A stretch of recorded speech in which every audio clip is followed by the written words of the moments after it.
we were having a delightful conversation about how Sekiro is your favorite Souls-like and how much it definitely adheres to that genre. It was a really stunning admission, given what you said in a prior video, but I admire your bravery, so it's a shame we lost it. And it's a shame that I lied completely. Yeah, yeah. Okay, I think we are good to go. All right, awesome. Good stuff. I hope you guys are doing well. This is the second time I'm having to do this intro right now because I managed to lose all of everything due to a Windows update. So here we are, re-recording this podcast right now. I hope you guys are doing well. Welcome to your player two, who is it's like deja vu. He's here all over again. Yes. Very Groundhog Day-ish. We are here to talk about Resident Evil 9 Requiem. We are here to talk about Nintendo. We're here to talk about Project Helix from Xbox. So I think what I'm going to start off with now is one of the most important topics is Project Helix, because I'm not a fan of Xbox as much as I used to be right now. No, I'm not. I did a whole video about this, and that's the thing. I don't make controversial content or anything like that. I'm very middle of the road, I guess, right? Yeah, I tend to exactly live in the gray area because I think it's more interesting, right? Because on the internet, there's usually not a lot of interest in nuanced conversation. People love to be, very tribal, I think. Yeah, but I did a video talking about why I was stepping away from the Xbox. And really what it came down to is it's not me denying Xbox's history, right? They brought us some incredible IPs, right? Xbox gave us Halo and Fable and Gears of War and Game Pass, which started off really great. But just a combination of like weird blunders, and to me, I think it's incredibly telling that the whole everything is an Xbox marketing campaign has been quietly discontinued by Xbox at this point, which was something that I think in theory they were like, oh, that's going to be great because everyone's going to feel like, oh, they can all join part of the Xbox family regardless of their device, which sounds nice. But then you're kind of also betraying your base a little bit, right? The people who are really into like Xbox specifically as a hardware platform, I think that was a tough pill to swallow. But what happened was that video idea I wasn't just like sitting there, twisting my mustache one day, like, oh, I'm going to make a bunch of Xbox people angry. That wasn't my plan. What I noticed was I had a friend come over who is purely Xbox, right? He'll come over like once a year. He's huge into Call of Duty, and, he'll come over, we'll set up 2 TVs, and we'll just make a whole meal out of it, right? We'll play Call of Duty for like 10 hours straight, and it's wonderful. It's a great time. And he came over in November, and we did that. And I had left my Xbox disconnected because I had moved it so I could set up on a second TV and kind of play with him and gave him my TV to play on. And I realized that I hadn't hooked the Xbox back up in about 6 weeks. And it wasn't like I tried to do that. It was just that I noticed that I was playing so much PlayStation, Steam Deck, Switch 2, that it just didn't even enter my mind. And then I think really what the straw that broke the camel's back, which is probably true for a lot of people, was when they were like, we're going to make Game Pass $30 a month when I was paying like $15 for Ultimate. And like, can I afford that? Sure. But am I going to get the amount of value out of it for what I'm paying at that point? No, not as much as I have to hop around different games, making like stuff for the channel and doing things like that. I was just never going to get $30 a month worth of value out of the experience. So yeah, I think the way I kind of ended that video, and I think the way I feel about it holds true now, is that I'm hoping for the best for Xbox. I hope they release Project Helix. I hope that despite all odds, it's something that people really get behind and they're excited about. Like, as someone who has a large Steam library, I like the idea of playing my Steam stuff there. But I also like the idea of doing it for just, perhaps demonstrably cheaper on a Steam machine, even knowing that there's going to be a wide power differential there.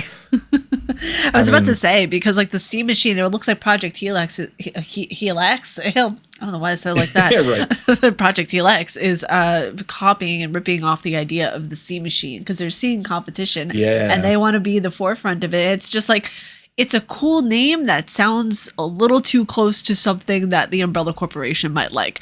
It really, even the logo, I was like, dude, this is some T-virus nonsense right now. Like, it really is. Unsettling. And it's so strange to me because it's like Xbox, for all intents and purposes, for me at least, was the first place that I actually like started really my gaming journey back in 2016 when I graduated from college. I was like, oh, I want to start a YouTube channel. I want to do all of this.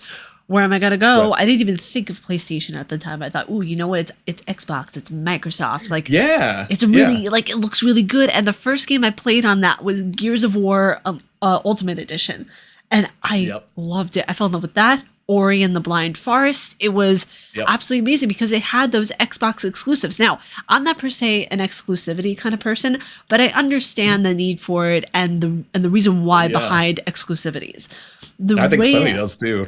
Exactly. And that's the thing too of where it's just like, and sometimes even indie developers have to be exclusive because it costs money to put your game on multiple different platforms.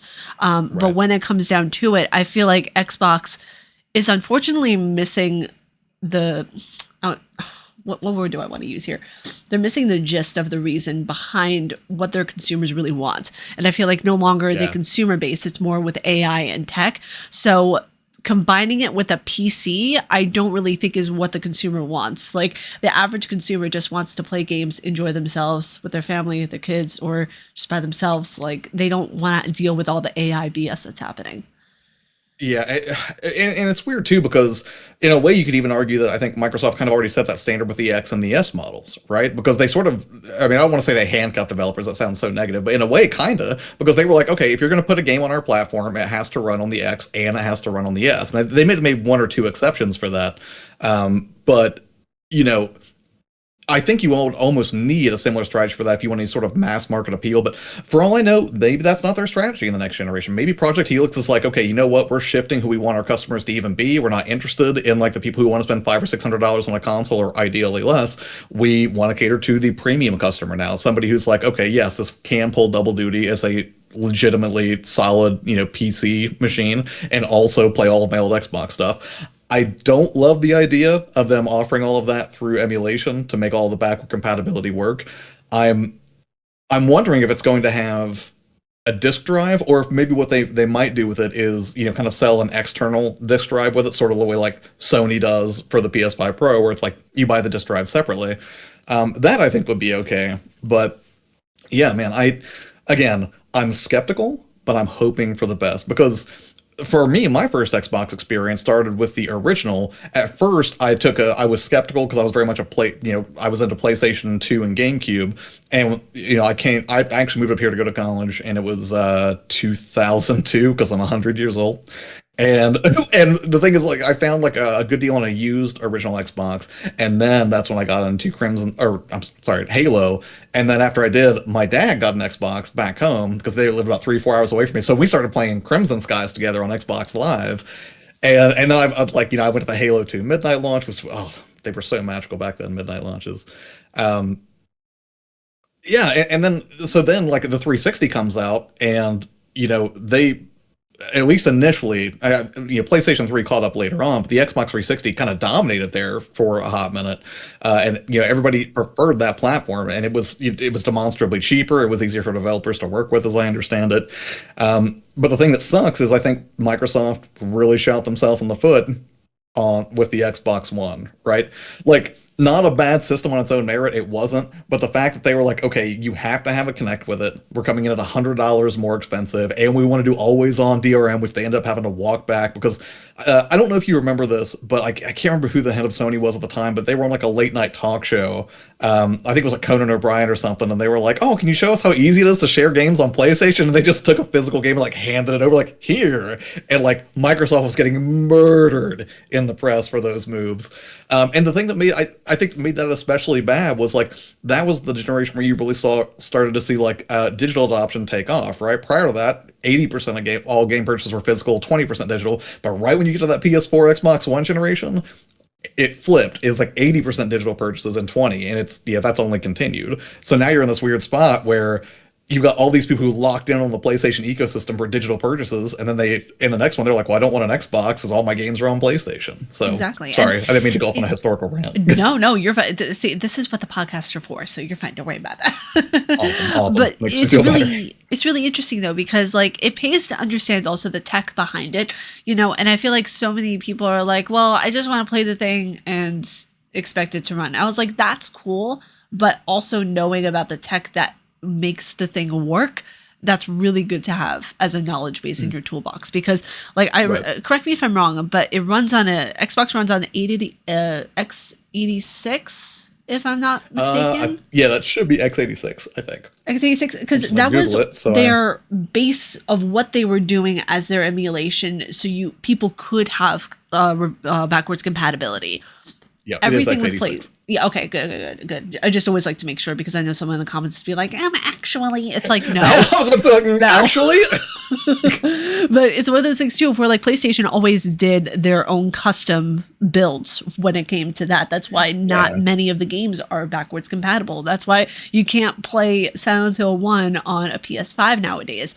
But when it comes to it, a lot of people Well, you can, but they're doing like it's the emulation thing. Yeah, no, and that's the thing too of where like I think the only reason why they were able to make PS4 compatible is because they used something completely different, and I'm not remembering what that is off the top of my head right now.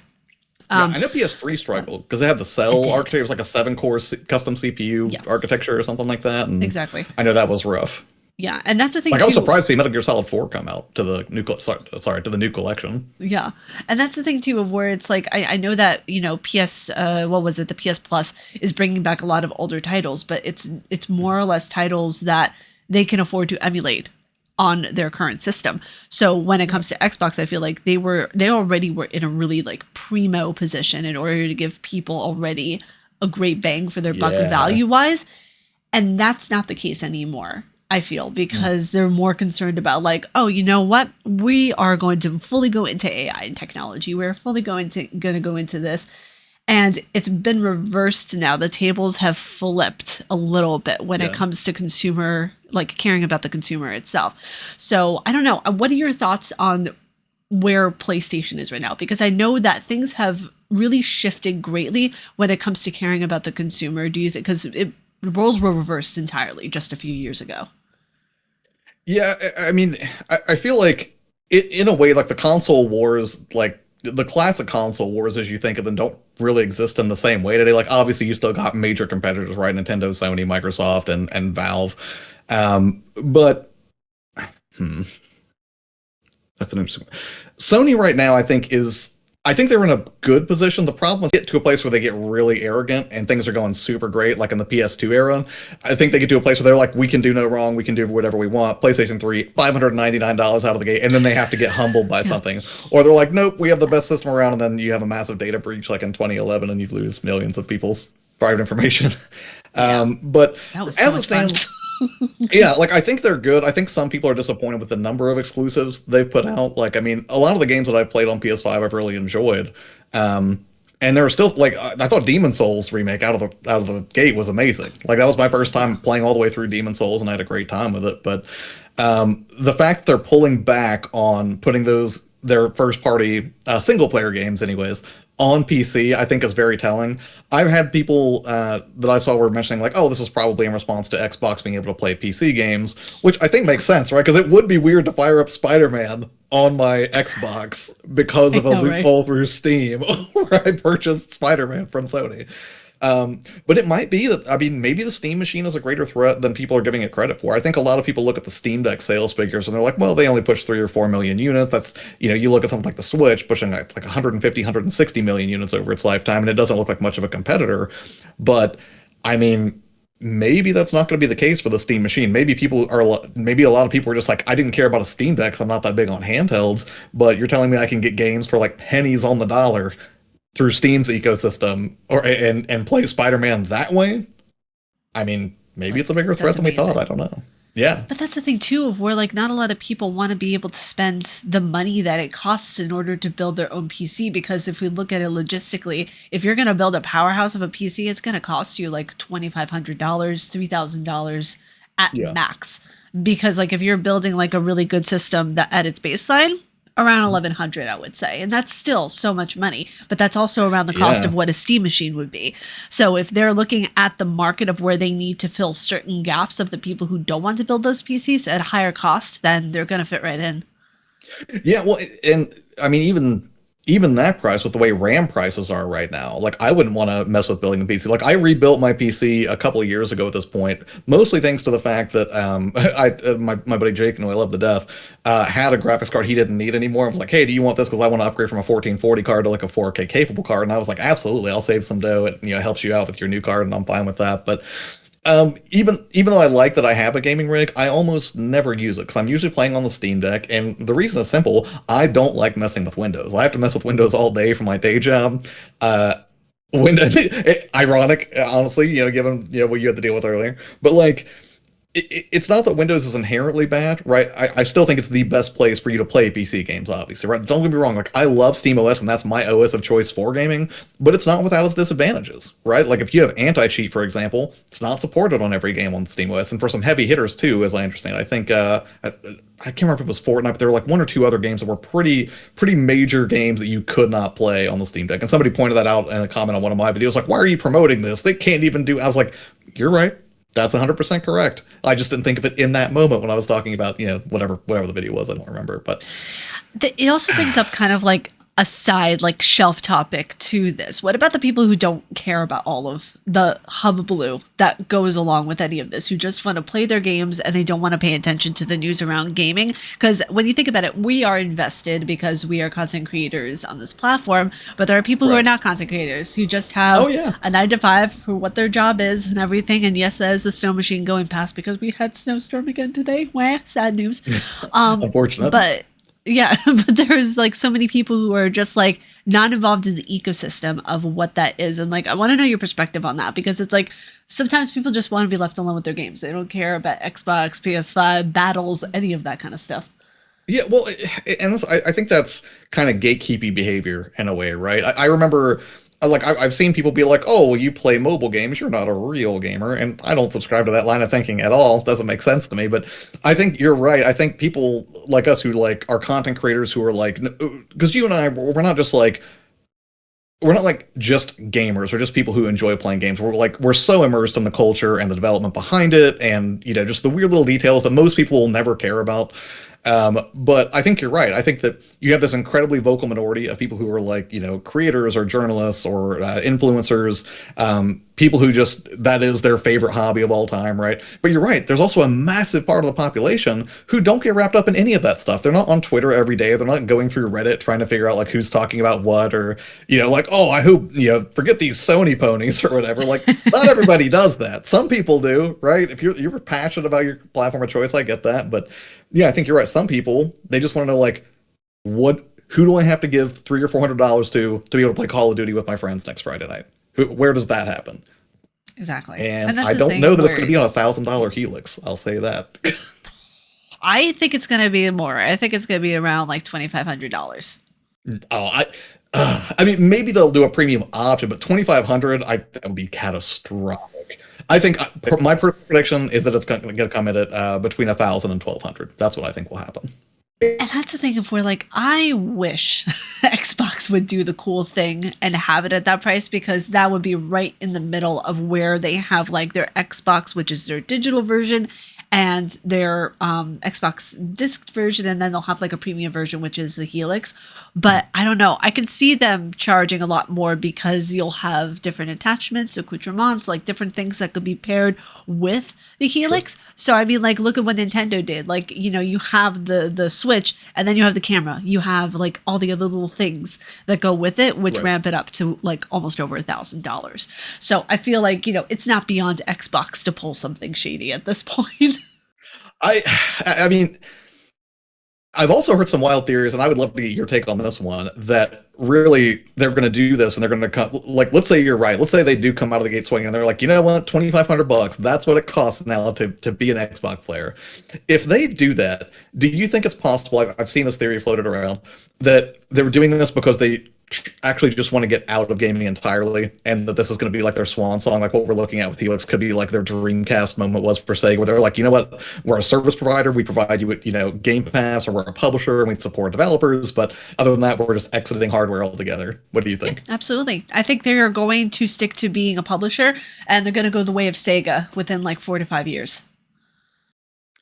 I wouldn't be surprised. I mean, they've got some great IP, but I mean, at this point, it's like, if that's really what we're seeing here, it's going to be so sad though. Like, because that's the thing, even though I've even said, like, that for me, the Xbox would be like lowest on my tier ranking of current gen consoles and PC, right? I would put Xbox all the way at the bottom, full stop. Even saying that though, I still love a lot of the things that Xbox has given us, and I think it would be so depressing if this really was like, okay, we're going to start sunsetting hardware now, and the days of having an Xbox are over. Like, that would be so sad to me. Even if they're not my favorite right now, that doesn't mean I don't love them. All right. They're just not But my also, favorite our child. conversation cut out at the point of where we were talking about our console hardware list. So give the people Yes. your preference list, and then I will give the preference list.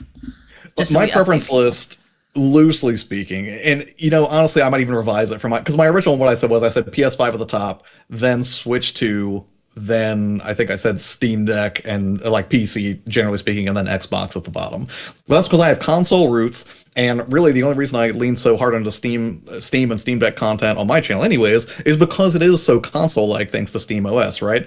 It is PC gaming, so I get PC prices, PC, tweakability where I can like modify the graphic settings and everything. I can get all of those things, but without the frustration and headache of Windows or Windows updates.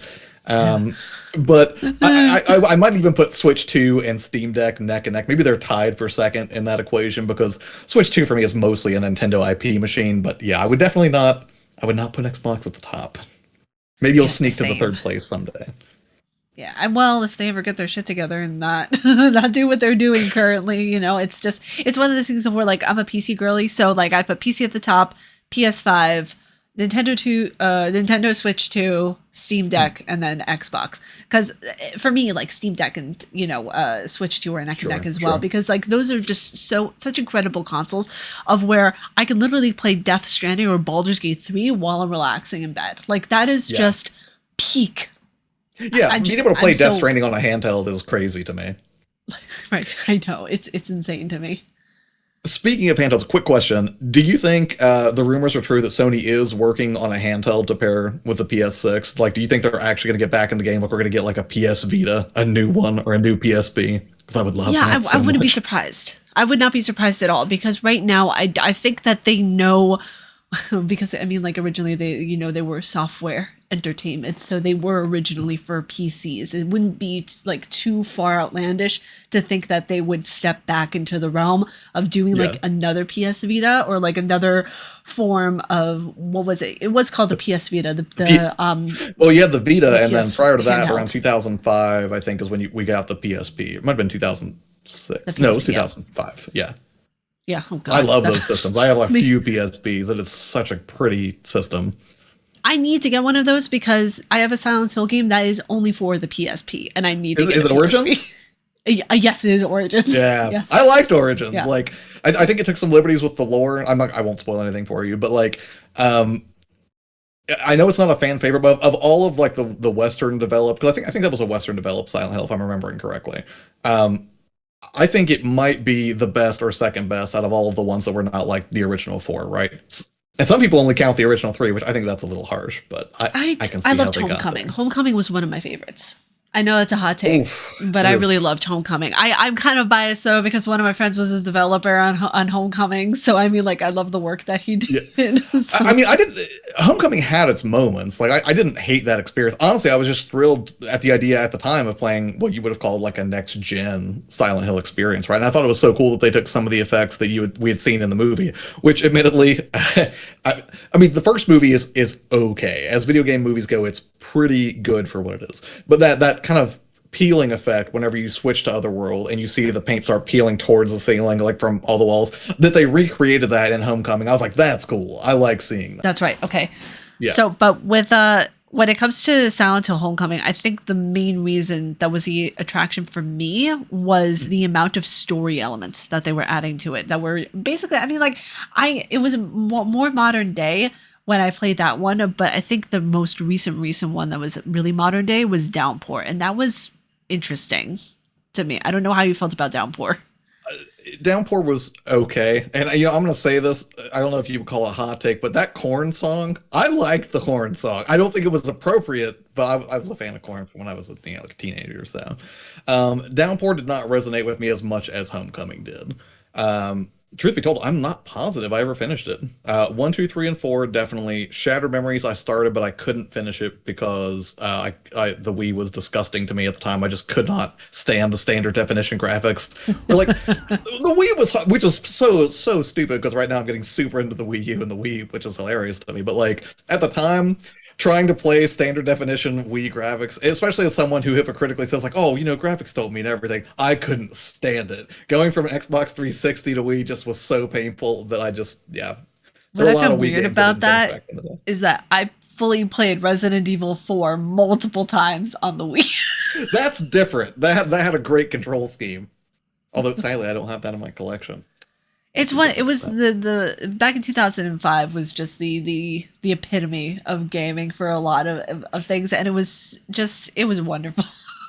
Oh yeah, 2005 was a magical time in gaming. But I did want to show you this. So I think you'll approve of two pickups because I think here's the thing: I don't like waggle controls, right? I don't like them. But there is a notable exception. I do make exceptions for rail shooters on the Wii because they're so good, and I picked up both of these recently. I had both And of those. Those were incredible. I'm so excited to play through them because, like, I always just kind of like turn my nose up Like, at these. I was like, oh, that's not real Resident Evil. It's just some so spin-off good, nonsense. And I started so playing good, Umbrella Chronicles, and it was just so good. Like, I was so like, good. it's so fun. Yeah, It's I have a amazing. buddy who loves Resident Evil, so we're gonna play together. The other one, that you not Eternal Darkness, Umbrella. Which one was the one that Oh, had the Dark blue Side cover? Chronicles or Umbrella Dark Side Chronicles? Oh, Dark Chronicles. Side Chronicles. Yeah. Dark Side Chronicles was the first time I ever played something that was first person. Oh, right on. Yeah, Like the and introduction to that the FPS genre.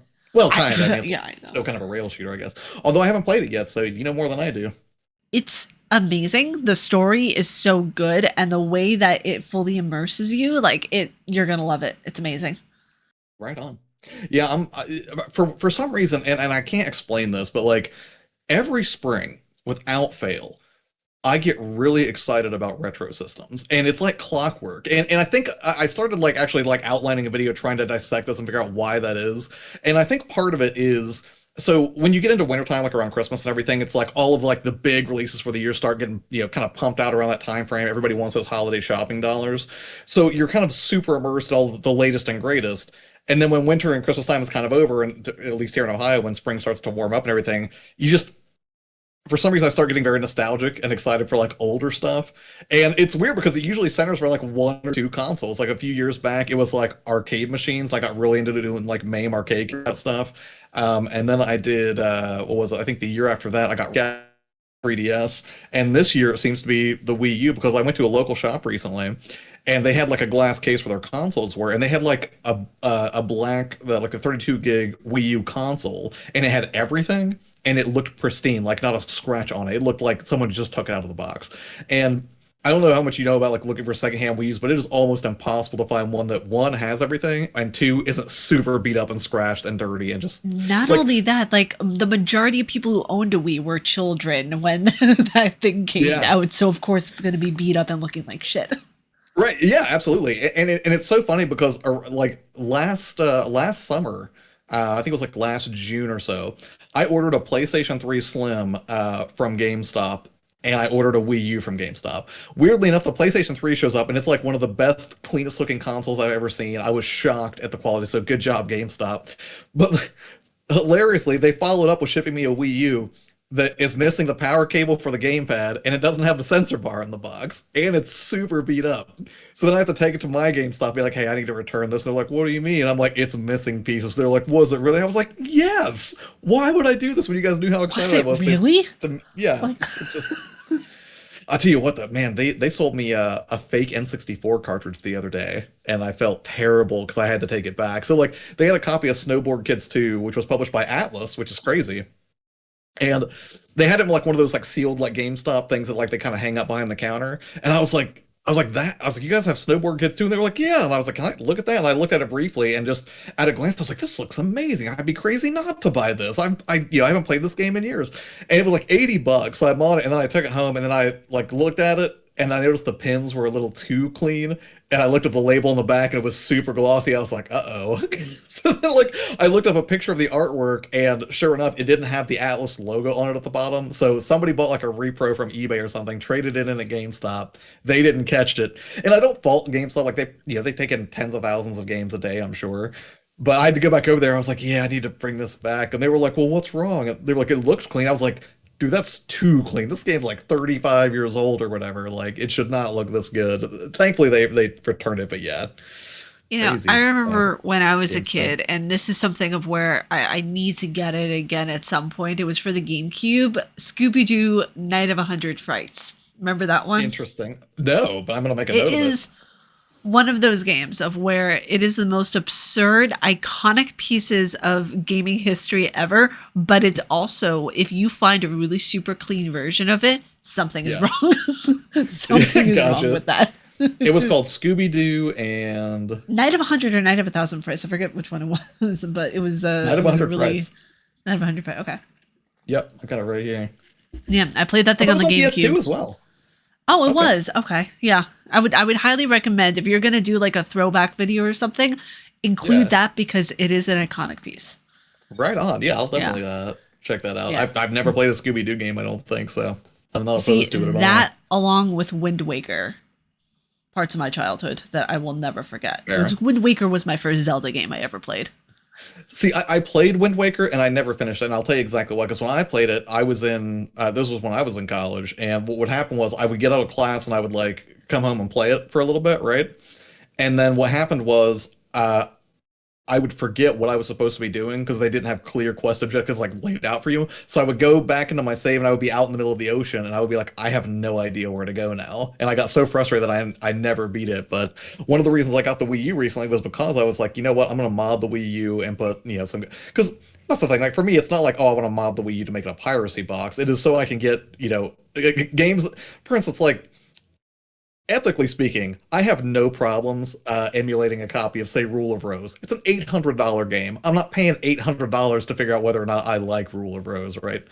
But generally speaking, though, it's like, for me, it's a way to prevent wear and tear on my card. You know me, I'm a physical collector, right? I mean, there is literally no reason for me to even buy something like this because the Wii is such an easy system to mod and grab stuff for. But, I like the ritual of it all. And it's really nice. Like the whole like process of hunting for a game that you're looking for. It's really, really fun. Like it's one of those moments of where like I am on the hunt for a really good PS1 because I'm doing a retro video for this channel. And it's one of those things of where like I found a PSP, for example, for $160, and I am so mad at myself that I did not get it right then and there. Have those gone up? What are PSPs going for? A PSP, when I went to my retro game store in the mall that's right near me, it was $160 for a white PSP. Not just a regular like black one. Okay. It was the white one. And I never played on a PSP before, so I was kind of surprised. I was like, oh, I thought these were like 120. They're like, no, they went up in price recently. Yeah, and I'll tell you what, speaking of retro stuff going up in price, which actually I'll show this again because I picked this up literally like an hour before I jumped on here with you, but I did get the Hyrule 3DS, which I absolutely love. I love it. It's beautiful. Yeah, and dude, 3DSs right now are going crazy on the secondhand market. Like I remember when people were just kind of like, it wasn't that big of a deal to people, but now like, dude, 3DSs, some of them, like even that model will go up to like $600-700 even without a box. Like it's completely insane. Oh, it's the same with Pokemon cards. Like that's one of the reasons why I had to stop like getting some of like the Elite Trainer boxes because recently they've been going up to like over $100 to $200. And I'm like, this is nuts. All for like a chase card for like a Charizard or something. I'm just like, I am so in love with Pokemon. Like I just recently got back in to collecting the cards last year, and it's so much fun, but it's also such an expensive hobby. Yeah, some of the videos online of people just like kind of just tearing through people like at Costco, like whenever they put a pallet of cards out, like it's nuts. Like I live very close to a GameStop, and I was just like taking some vacation last year, and I went there when they launched whatever the one was where Clefairy was the chase card. I can't remember what set that was. I can't remember either. Yeah, but I went over there and I just happened to go there the day that came out, and like they had a line out the door. I mean, it was like a new console launch. Honestly, there were so many people lined up for it, but it was funny because the manager there, real sweetheart named Casey, she talked me into buying a pack of cards because I told her I was like, I don't really play the card game. I don't know anything about what I'm doing. She's like, well, just buy a pack and I'll tell you open it and I'll tell you if you got anything good. And I actually got the chase card from the one pack she made me buy. I immediately just ended up getting it graded at GameStop, and I just sold it for like, I think it was like 120, 130 bucks. I was like, well, that was a nice return on investment for it felt like gambling is what it felt like. Yeah, I mean that's the thing too of where like I am very much a full art collector if anything. So if I'm looking for something, I just go to the website for TCG. I find the one that I want because like my top 3 Pokemon I'm gonna say right now are Mimikyu, Leafeon, and Mew. and I always try to look for Gotcha. those or a nice Charizard because Charizard is like one of my top favorite ones. So it's like anytime I look online for those, I'm always still I should not be shocked as I am, but they Yeah. are always within the $30 to $100 range just for one card. And the most expensive card Yeah. I saw was $1,200 for an Umbreon. I'm like, how is this? This is not ethical at this point to charge this much just for Yeah. one piece of the cardboard. Yeah, it's I know that's an entirely different beast. Like the whole Pokemon card thing, like, and I think part of me doesn't want to do it because the closest I ever really got to a trading card game that I was really into is like Magic the Gathering. And I still have like I have friends who, we're not super competitive players or anything like that. Like occasionally we go to like a pre-release event, like a Friday Night Magic or something like that. But what'll happen is like a new set will come out that we just think looks like the Turtles set that's coming out, right? I think most hardcore Magic the Gathering players are not happy with the state of Magic right now in terms of like how many of these different like other worlds universes they're doing. But for a casual like me, it's a perfect example of what you were talking about earlier for video games, but for cards, right? The average person like me is just going to look at this, and be like, "Oh, cool, Teenage Mutant Ninja Turtles. Yeah, I'll play that. That sounds awesome." But like the people who are really in the know are going to have a very different perspective on that. Oh yeah, and I like, just started in Magic the Gathering last year as well. So I'm just like I'm a noob Nice. who's just getting into it. And like for me, my favorite deck has been Phyrexian. Like the Phyrexian beasts, like the way that they just look is just so incredibly beautiful. I mean, again, like I Right. love art cards, but getting into playing the game has been another beast entirely. So I'm actually in the process of finally making a deck right now for a commander deck. Nice. I've not yet built my own commander deck. I think I might have a commander deck. I think I might have bought the Final Fantasy one when that set kind of popped off. But yeah, it's one of those things like I don't like my buddy Kyle is way more into it than I am, but I enjoy playing with him and hanging out. I like playing on occasion, but I have friends who are way more into cards than I am. But if they're like, hey, do you want to throw in and do a draft just for fun on a Friday night, have a few beers, get some pizza or something, like, yeah, absolutely, that sounds like a great time. Um, but yeah, I mean, I'm video games through and through. Like I'll never there is no other passion or hobby that I have that will ever surpass gaming. And it's so funny when I think back on it because I remember distinctly being in like probably like my late teens, early 20s, thinking to myself, like, you know what? At one day I'm probably gonna grow out of this, right? At a certain point, you just like, you grow out of this. And then I saw my dad like get into his 50s and now he's in his 60s and he's still like playing arc raiders and I'm just like no, there's no hope for me. I'm always gonna be this way and I'm okay with it. I I love what I get to how I get to I spend do my have to say leisure really time. quickly though, I have to grab my inhaler because my asthma is being a little Oh weird no, right no, now. take your time. How dare you I interrupt know. me to breathe properly? Monstrous. How dare I breathe? I need to breath my briefing. No, it's all good. Especially during this time of year, my asthma, because it gets so cold outside. It's just like, oh, you want to breathe? No, bitch. No way. Yeah. Absolutely not. Sounds fun. gosh. But yeah, it's really interesting because I think the only other hobby that's come close to gaming for me has been Dungeons and Dragons recently. I just got into it and it's amazing. Like for me, I love the storytelling aspect. I love the way that it's all like you can be incredibly chaotic and Right. wholesome all at the same token. And I'm just like, this is amazing. I love it. Yeah. You know? Like I've only played Dungeons and Dragons a few times, and I think it's because most of the groups that I joined would have campaigns that just kind of fell apart, right? Because I've had campaigns where I played with friends in person. I've had campaigns where people are like, oh, let's play remote. And it's like, you might get 2 or 3 sessions in, and then eventually, like, someone's like, oh, I can't make it. I've got stuff to do, and then it just kind of dissipates. I love the idea of it, though. Maybe one day that would be something I would embrace more fully, but we'll see what happens. But segue topics. It's not the cleanest segue I have ever done, but nonetheless, What you got? what do you think about Resident Evil Requiem, sir? Now that you've gotten partially into it. Okay, so I'll say what I mentioned earlier again. So I've played up to about the part where, and I won't spoil anything for anybody who might is watching. Like, I've gotten to the semi-open world portion of the game that's kind of been mentioned in passing, and the thing that really I think that I like the most about it, aside from just Leon because he's so dreamy, right? Dude is super dreamy. It's like it's like they do. I think the pacing's pretty good. It feels like every time I was about to start feeling exhausted with Grace sections, like that's when they would kick me over to a more high octane kind of Leon section. And I feel like they've kind of honed and perfected their craft so much in terms of like how Resident Evil should feel over the years. I mean, granted, a lot of the earliest developers aren't there anymore, but then again, the earliest entries aren't really how Resident Evils play out today, right? You're not typically playing with tank controls in the modern age. Much as I still love them, I love games that still adhere to that, right? Like Tormented Souls, wonderful game. I'm Oh looking yeah. forward to Oh finishing my the sequel god. at some I point. love Tormented Souls so much. Yeah, It's right. so Like good. if you played Resident Evil, like Tormented Souls probably gelled with you very well.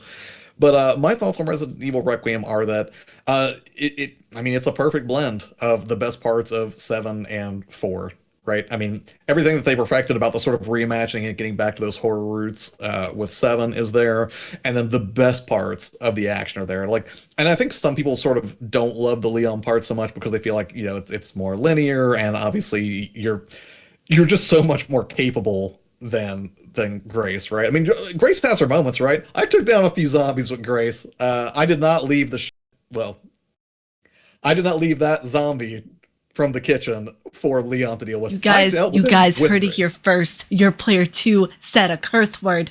I He said, didn't curse. That's not true. uh-huh, Never happened. yeah. Listen, sir, I know I mentioned it before at the very beginning of the video. I've known this man for over a decade now, okay? You cannot hide from me. Yeah, you will not find a Your Player 2 video with a curse word in it. I'm Try just your gonna, like, best. when the curse happens, I'm just gonna put a Pokemon as just a bleep, like Pikachu. Oh, wait. No. So I was gonna say the specific name of a zombie, and that's what you thought I cursed. I was thought you talking said about- shit. No. I'm saying chef. And then you thought I commented. No, I would never. If I curse in our private conversations, that's one thing, but not on the camera. I'm still putting the Pokemon over. Please do. Please put the Pokemon over my mouth. And then It's you like, can be like, oh, you heard it here first. Your player 2 actually bad guy, Oh my god. No, just getting canceled for saying the word shit. Oh my god. Yeah, I don't have time to be canceled. It's so tiresome. I got I stay in my canceled. lane, right? I like to talk about video games. So Well, I got canceled one time. It was back in 2019 for saying shit about Fallout 4 because I was giving a critique of the game. And I was like, yeah, this has some racism in it. Canceled. I'm like, okay. I'm a journalist. What did you expect from me? Honesty? Oh no. it's everyone on the internet loves to be so loud. It's like, I don't know. I don't really. I don't get a lot of that on my channel. Occasionally, I think someone will take something I said and twist it out of context. Like I've had people, accuse me of being too far one direction or the other, but I keep it focused on the games. I know my lane. That's where I stay.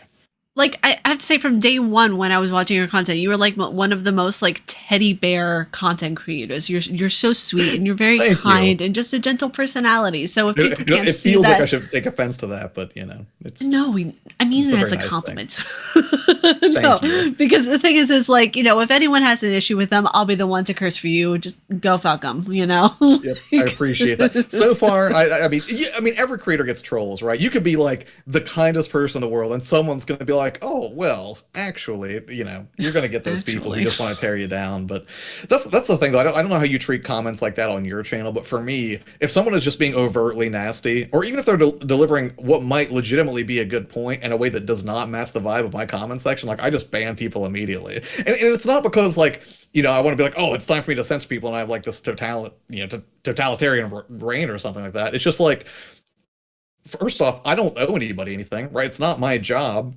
to give you carte blanche to say whatever you want on my channel. Second of all, I know there are lots of people on my channel who hang out there and legitimately enjoy hanging there because it's a chill, relaxed vibe, right? Even if you have the best intentions and a great point, if you don't fit in, I'd just rather not have you there. It's nothing personal. It's a waste of your time. It's a waste of my time. And that's the thing too, if we're like, if someone's being like racist or just overtly just really mean and just like not couth, I just ban them right then and there. One of my moderators will ban them. But unfortunately on YouTube, you can't ban. You can just, make it so they yell into a void and you don't see their comments ever again, which is fantastic. But if I'm feeling like, oh, we go ahead. No, I'm sorry. No, you go ahead. You're good. So, but if I'm feeling like extra spicy one day, which I have like 3 YouTube channels, so like on my music channel especially, I'll get like a lot of guys coming in and being like, "Shut up! I'm like, it's a music reaction channel, so no. That's But weird. if I feel extra spicy one day, I will comment back like incredibly sarcastically. Like I've grown so accustomed to getting these comments now over a span of Sure. a decade that it's like it really means nothing to me. Yeah, it's one of those things. Like I'm not going to say that there's always. I think it's just human, right? To want to like have some sort of a reaction, right? There are times when I would absolutely love to eviscerate someone in a comment, but I try to remember it. It's so weird, like, and it's almost hokey to say it, but I'm a huge Ted Lasso fan. I like the show a lot, and one of my favorite things that he ever said in that show, Jason Sudeikis' character as Ted Lasso, was that I think it was he was saying that his dad told him to be curious, not judgmental. So every now and then I'll get a comment that I think is I wouldn't call it constructive criticism, but it doesn't necessarily sound that positive either. It just sounds sort of negative, but I'm like, maybe this person is trying to say something legitimate. They just delivered it in a poor way. And in those instances, I will ask someone like, hey, what do you mean by that? Like, can you tell me why you feel this way? And there have been plenty of instances where I've done that, and I found that I had completely misjudged what someone was trying to say. So it's a twofold thing where, on the one hand, it's like I try to give people the benefit of the doubt wherever I'm able and try to establish like, like a constructive dialogue. But then also I'm just wrong sometimes, right? Sometimes someone says something that I think might sound negative, but it's just, and it was so funny. Like I actually had this happened the other day. There was a tutorial that I made a while ago for Decky Loader for the Steam Deck, right? It lets you add like plugins and stuff to your deck. It's a really cool tool. Um, and somebody commented, they were like, "Don't listen to this man. I did this and it locked me out of my Steam Deck." And I have hundreds of comments to the contrary, right? People were saying like, "Hey, it worked fine," but I stopped and I was like, you know what? Let me do some research and see if this is a known issue and if anyone else has come across it. And I checked it, and it was a known issue. There were people on Reddit who said like, if you do Decky Loader and like the process of the installation gets interrupted, part of that is there's a prompt that pops up when you install that software. It's like, hey, you don't have a password set for your Steam Deck. Is it cool if we set one temporarily to do some permission stuff? And you say yes, and then it sets it, and then at the end of the install, it rolls it back, so it removes that password. But what happened for this individual was something interrupted the process. Either they like lost power to their Steam Deck or something, so it set a password on their deck, and it didn't get to the part where it could roll it back. So they really were like locked out.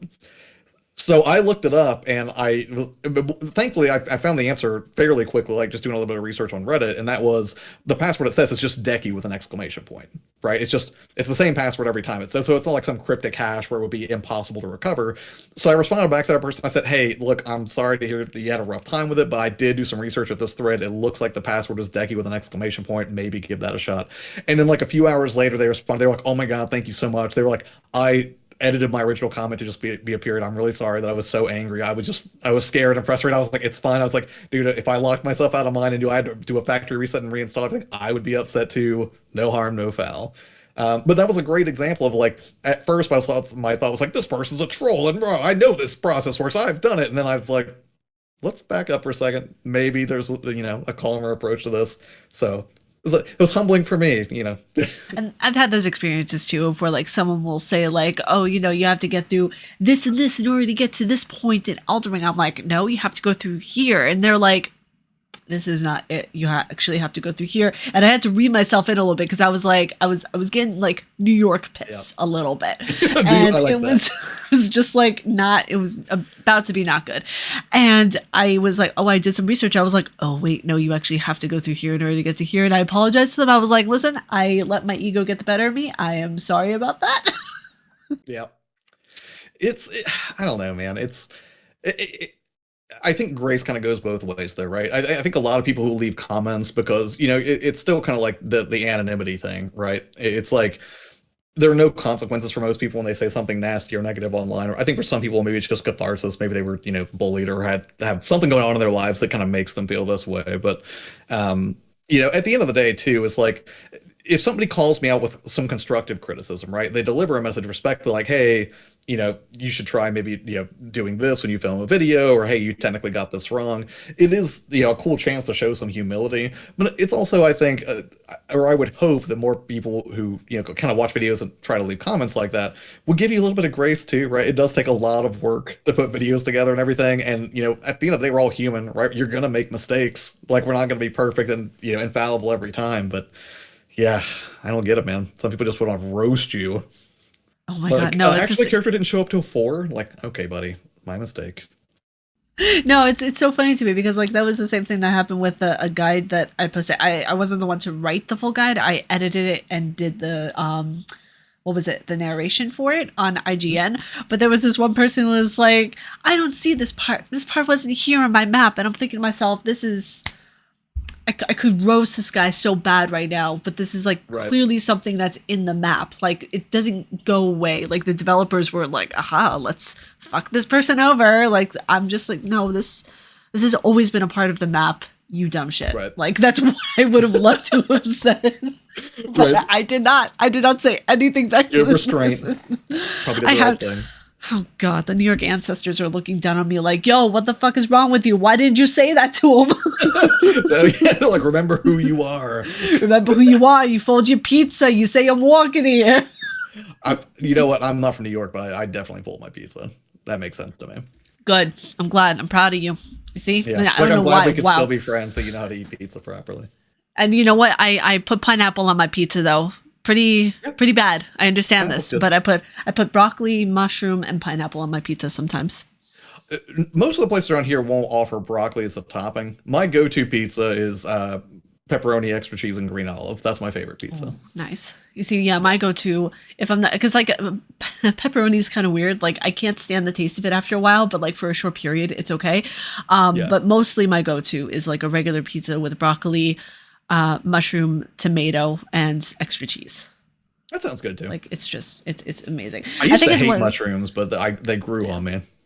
Yeah, no pun intended. Yeah, I was like, I was like, oh, I hate that so much.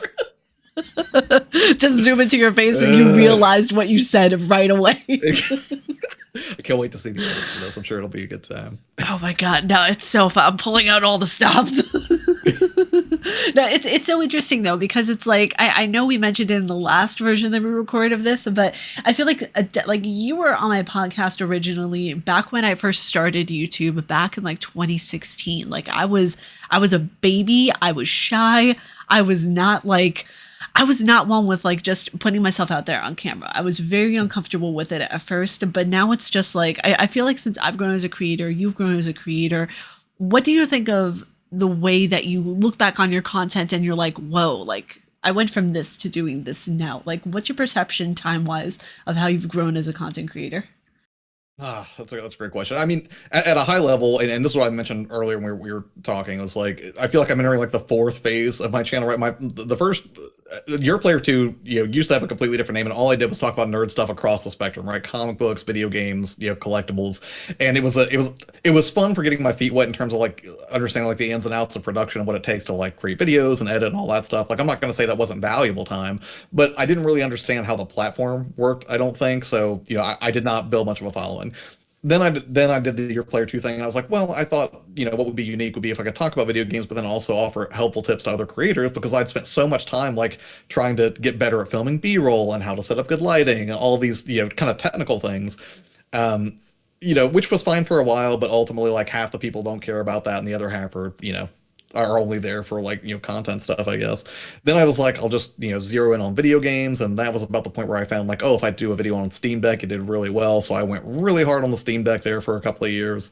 And now I'm at a place where, I'm getting back to the roots of who I am. Because I think I kept thinking like, okay, what is Your Player 2? Am I like the Steam guy? Am I the console guy? And I think what I'm learning is I just have to be Your Player 2. And what I mean by that, I understand it sounds recursive and vague and weird, but really I think the best thing that I can do, and I'll be testing this because I kind of just did it in a video about the Analog 3D on my channel earlier this week, is just to basically document my own gaming experience, but do it in a way that is helpful for people, right? Like, just because I have a great time with the Analog 3D, if I just tell you like, oh, it's rad and I love it, well, that doesn't necessarily help you too much, right? Unless I can give you some practical reasons why it's kind of great. But I think organically finding those stories and just kind of documenting my own joy with the hobby is the best way to go about it, right? I used to be like, okay, well, how do I turn this into a format, or what playlist should I create, or I need to make this kind of video over and over and over, factory style. But now I'm finding that I can just hop to something random, like like what are the best 2DSs or something like that.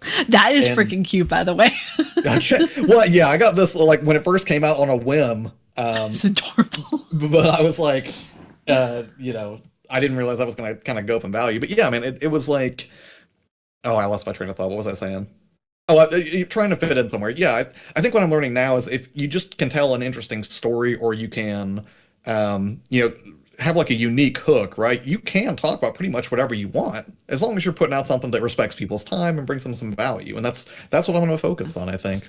And that's what I found with a lot of Souls and Souls-like content for my stuff as well. Like, I spent a good, I want to say, like 5 years trying to find my niche, because I was doing randomized content, I was doing reviews, I was playing Hitman, I played Halo for the first time. That was, that brought out a special kind of people. Yeah. I don't doubt it. I played Halo 1 CE for the first time, and that was an incredible experience. But also it was a very eye-opening experience in terms of like what kind of games were being published back then, and what kind of, and I can see why Halo is the poster child for Xbox in a way. Not so much anymore. AI is the poster child for Xbox, but I digress. But whenever it comes to it, I was like, whoa, this is amazing. And people were kind of bashing me in the comment section of like, why are you playing on easy mode? And it's like, because I bought the game, so I get to decide what mode I play on. Right. What? Yeah. Like, no.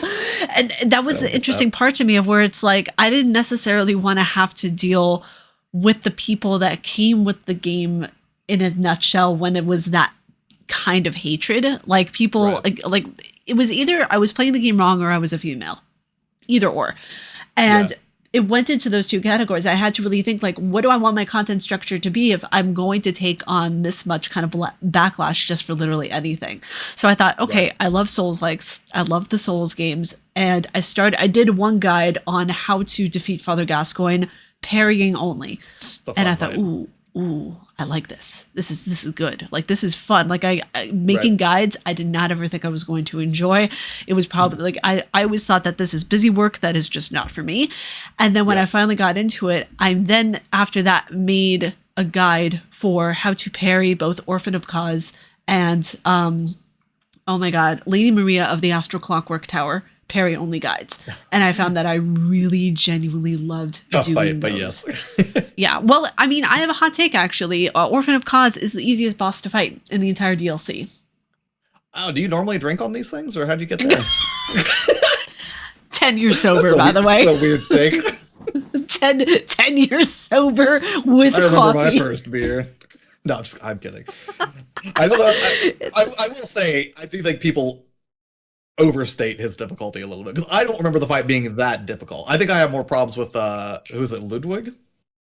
Oh, From, yeah, the first boss of Old Hunters. The horsey, yes. Yes.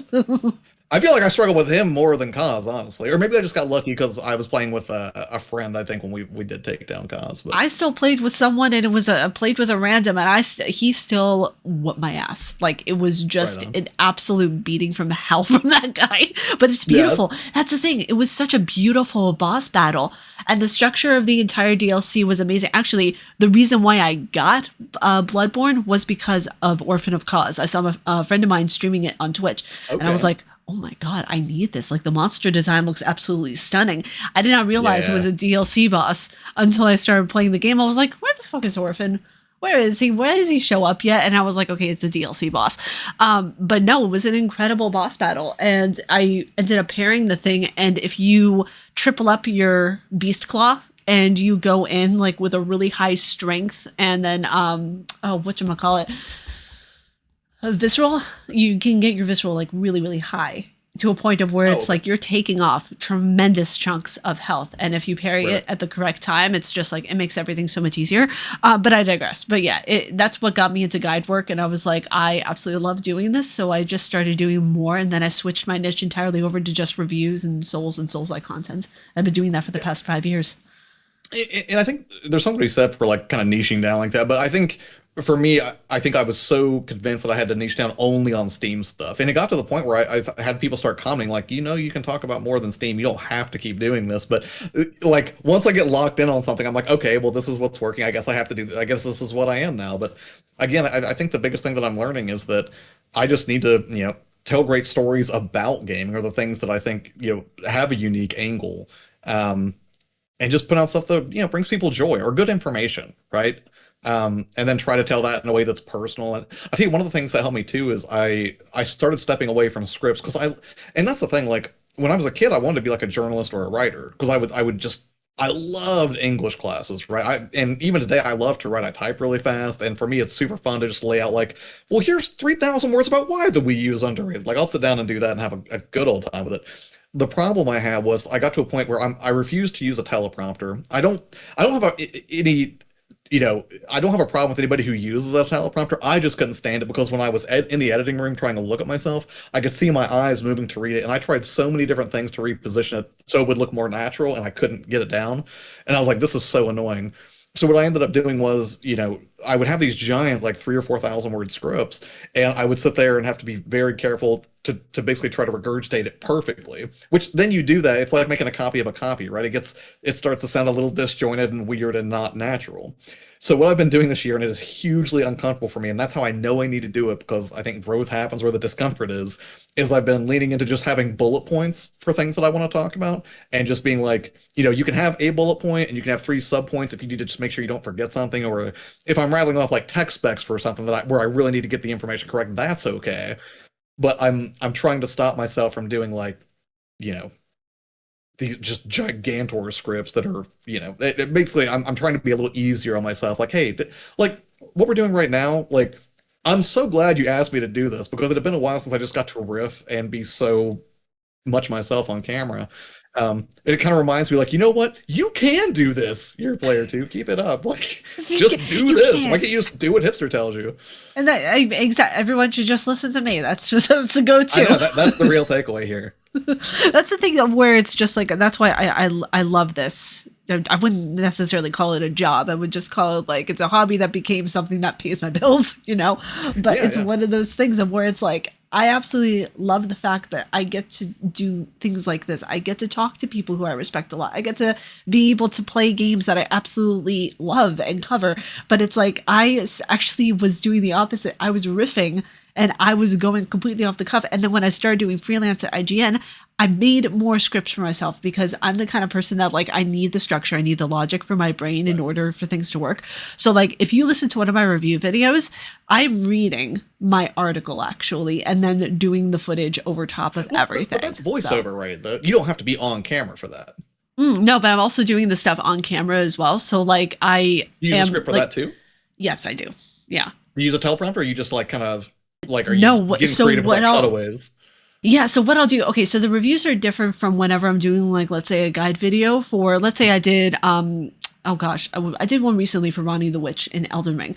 And I used a script for that. And I did these different cutaways of where I would be like, okay, I'm reading the script and this is where I show the footage laying over top of it because I don't want to like read while people are like seeing me. It just looks awkward, Yeah, for the edit. It's a hard thing to do. Like I have my phone and I basically like have to look for a few seconds and be like, okay, that's what I'm trying to say. And then put my phone down and then like try to deliver it. And it's so exhausting. And the thing too is like, I'll do then a cutaway of like, oh, I'll make this point of where like, oh yeah, no, she's literally the blue mommy you want to have all the time. And I'll make like, not exactly that. Like children look away. But I didn't do this, just so we're clear. I did not call out blue mommy. That's all hipster. No, it's the same thing in Halo 2.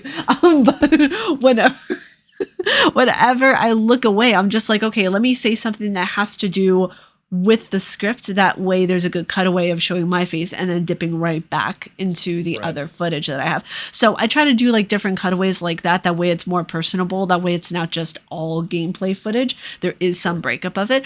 But I feel like especially with like review videos, I'll have myself like introducing the video and then the rest of it is literally just footage and talking about the game. And then the end is my face again closing out the video. So it depends on what video it is, but yeah, it's pretty much I'll do that too, where I'll film myself for the intro and outro for a video where I know I can riff those parts comfortably because I've done a few, and then but then like sometimes I'll just do voiceover for the main body, especially if it's something like where it's like a list thing where it's like five amazing stealth action games or whatever. Which again, something I'm trying to get away from this year. It's not that I won't occasionally still do stuff that's like a genre-based list or something like that, but I'm trying to think. It's so funny because now I'm like on this. Hold on, I have a whole notebook full of ideas. Like, hold on. Okay, here's an example. Like, I've got a ton of ideas that I'm kicking around, but one of the things that I really want to do is a video I titled "Early 2000s Games Have a Vibe That You Forgot About," because I think that's true. And when I think back to the games of the early 2000s, and I think about the aesthetic of a lot of those games, especially from like the Dreamcast kind of era, I guess, which I mean, technically, I guess it started in '99, but like where there was a lot of chrome core, right? There was a lot of like I don't know what you call it, like beach core or whatever, where everything had like an aqua kind of beach theme everywhere, which I thought was really interesting. Yeah, yeah. I mean, there are just certain like design elements from that era of gaming and a lot of trends that were happening in different like action titles at the time that I'm like, you know what? That really did have like its own sort of feel, and I think it would be fun to talk about that texture. Right? So it's not so much that you're talking about like just one specific genre, but there's just like a texture or a feel to these games that I wanted to start peeling back. And I thought that would be a really fun video to make. And 6 months ago, if you were like, you should make this, I would be like, no, that's not Steam related. I'm not going to do it. But now I'm like, you know what? Some of the people that watch, one of the sweetest comments I ever got on my channel was there was a guy, and I can't even remember what the video was, but it was something was very distinctly Steam related. And this guy was like, I don't have a Steam Deck and I don't care about Steam. He's like, but I love listening to you talk about things. So That is so sweet. I was like, I'm sorry I don't do more stuff for you, but I really appreciate those kind of kind words, man, because any creator loves to hear like their work is appreciated. Like That's true. I don't know. It's like So you're player two. Your work is appreciated, buddy. thank you. Likewise, Sipster. It's just like I don't know. If I completely shoot myself in the foot and tank my entire channel, then whenever we do this again, in a few months or a few years or whenever we do it, I will tell you what I learned from that experience. So it's going to be a win-win either way. The look on your face before when I said that, I was like, yes, I won. No, it's like whenever you said when you talk about Blue Mommy, like there was I'm trying to remember. So first off, I have a wonderful group of friends I play Dead by Daylight with on a regular basis, right? And one in particular, she's a sweetheart, but she's sour on me right now because I got really into Arc Raiders and I took one of our Dead by Daylight friends and kind of brought him over with me. But whenever we play Dead by Daylight, like my favorite killer to go against is Huntress, right? And I always jokingly call her like Big Russian Mommy. She's massively tall. It's a very Lady D situation, right? I make no apologies for my appreciation for Big Russian Mommy. So when you said that, that was the first thing I kind of thought of. I was like, don't talk about that. It's super weird. But What's interesting though is like I will literally I called Lady Dimitrescu Lady Double D. And I did that with my entire chest because it was the perfect timing. No pun intended. I don't even understand that reference. What do you mean? It's so weird to me though because so many people are gooning over Leon now, and I'm just like, it's my time to shine. I well, I get that, I thought I read somewhere that like I think Capcom made a statement was like, yeah, we had a lot of the women developers out on the team really just work on the thirst factor. Really, I was like, boy, howdy, it shows. This a good looking man. Like, yeah, and the guy who voiced him, 50s. Yeah, the guy who voiced him, Nick Apostolides, did an absolutely incredible job because, like, he voiced Leon in Remake 2, Resident Evil 4, I think also one of the animated movies as well. Yeah, and it's just absolutely amazing voice actor. So he really brought the 49-year-old Leon character to life. Right. And I did want to say this. Actually, hold on a second. You'll appreciate this. One second. Okay, I'm ready. I'm ready to appreciate. So, leading up to the release of Requiem, I was so happy because I went to one of my favorite shops locally, Warp Zone, and he had a complete inbox copy of Resident Evil 2 for the 64, and I had to have it. It was an amazing shape. That looks amazing. Yeah, so I've been playing through it on the N64 because I was like, because that was the first time I played Resident Evil 2 was on the N64. That was right when I realized, like, okay, I'm hitting the limits of what I can do with the N64 to really enjoy horror experiences. Because that was really the only major horror game I think the 64 got. Maybe Shadow Man would technically qualify for Nightmare Creatures, but it wasn't in the same league as Resi 2. So I thought it was very, and that's one of the things I really love about the characters, right? Even though I don't have the deepest knowledge of like the entirety of Umbrella's lore. First of all, I respect Resident Evil for largely having a fairly consistent timeline, right? We can't say the same for Zelda necessarily. There was a huge debate about that some years back, but I think the thing that really spoke to me and was very poignant, and one of the things that I really enjoyed was I was there for the original Leon debut in Resident Evil 2, right? And then he's like a rookie cop, right? I think he's like 21 years old in that game. And now, we've got this dude like charging into his 50s in Requiem. And it feels like I just kind of got to grow alongside this character in a way. I like that he's not like an ageless character, right? I'm like, when I first played as Leon, I was a teenager approaching my 20s, and now I'm, in my early 40s as I watch him approaching his 50s, and I'm like, this is just, it's really cool. Like, it really does kind of hit on an emotional level, and those are the kind of things that I really want to start communicating in more videos, I think. It's Yeah, just and so that's fun. it's something that really interesting that you bring up because it's like a lot of people expected gaming to just be a hobby that kind of fades with time, and it's like the first game I ever played was Resident Evil 1 remake on the Right. GameCube. And that's never something that went away. Like, I mean, as you can tell, like back there, like, just all the games. And it's Yep. one of those things of where like gaming has always been a home for me. And it's, to go on a Yeah. little bit of a personal note, I have a, what's called an overactive immune disorder. So if I get sick, I get really, really sick. I'll get like the borderline Right, right. pneumonia. And that's What I mean, not that does something that that mean that means your was, immune system like attacks yeah, itself, kind of? Am I exactly. thinking that correctly? Okay. Yep, it attacks itself. So when I was little, I would get eczema, actually really severe eczema, as a response to my immune system going all Oh, that wackadoodle. sucks. And it was one of those moments of where I would play Resident Evil after the doctor's appointments, after like the skin treatments and everything, and I would just be in so much pain. And I would remember that would just take my mind off of it. And I'm just like, in a weird way, the zombies actually helped me a little bit Yeah. because it's like I felt like I was at home in the horror that was a part of Right. my childhood. And it's just, oh, it made me feel so happy. But no, I can tell you're about to say something, so I will let you go right now. No, no, no. I was just gonna dovetail off your point there. Like you are speaking my language because another one of the videos that I want to make at some point is like why horror can feel so comforting, right? I think there's inherently a comfort that comes along with it once you become familiar with it, right? Like as an example, like I took my mom to see Scream 7 the other night. Like when I was a kid, I wasn't allowed to watch scary movies, but what happened was when Scream first came out in the 90s, the hype was so overwhelming. It was so firmly cemented in the pop culture lexicon that my mom lost her mind and she was like, "Do you want to go see Scream with me?" I was like, "Yes, let's go see Scream." Like she finally broke and it was just like the best thing ever. But I mean, even when it comes to games, movies, whatever it is, I think part of that is, once you've experienced all the scares that it has to offer, right, you're less surprised by it. So naturally you can be more comfortable with it. But I feel like there are also reasons beyond that, right? Like the thick fog of especially the Silent Hill 2 remake, which really realizes what the Silent Hill experience would be like. There is a weird comfort to horror, and I really want to explore that idea. I don't know that I've fully fleshed out what all those reasons are yet, right? But I think it's a fun thing to explore.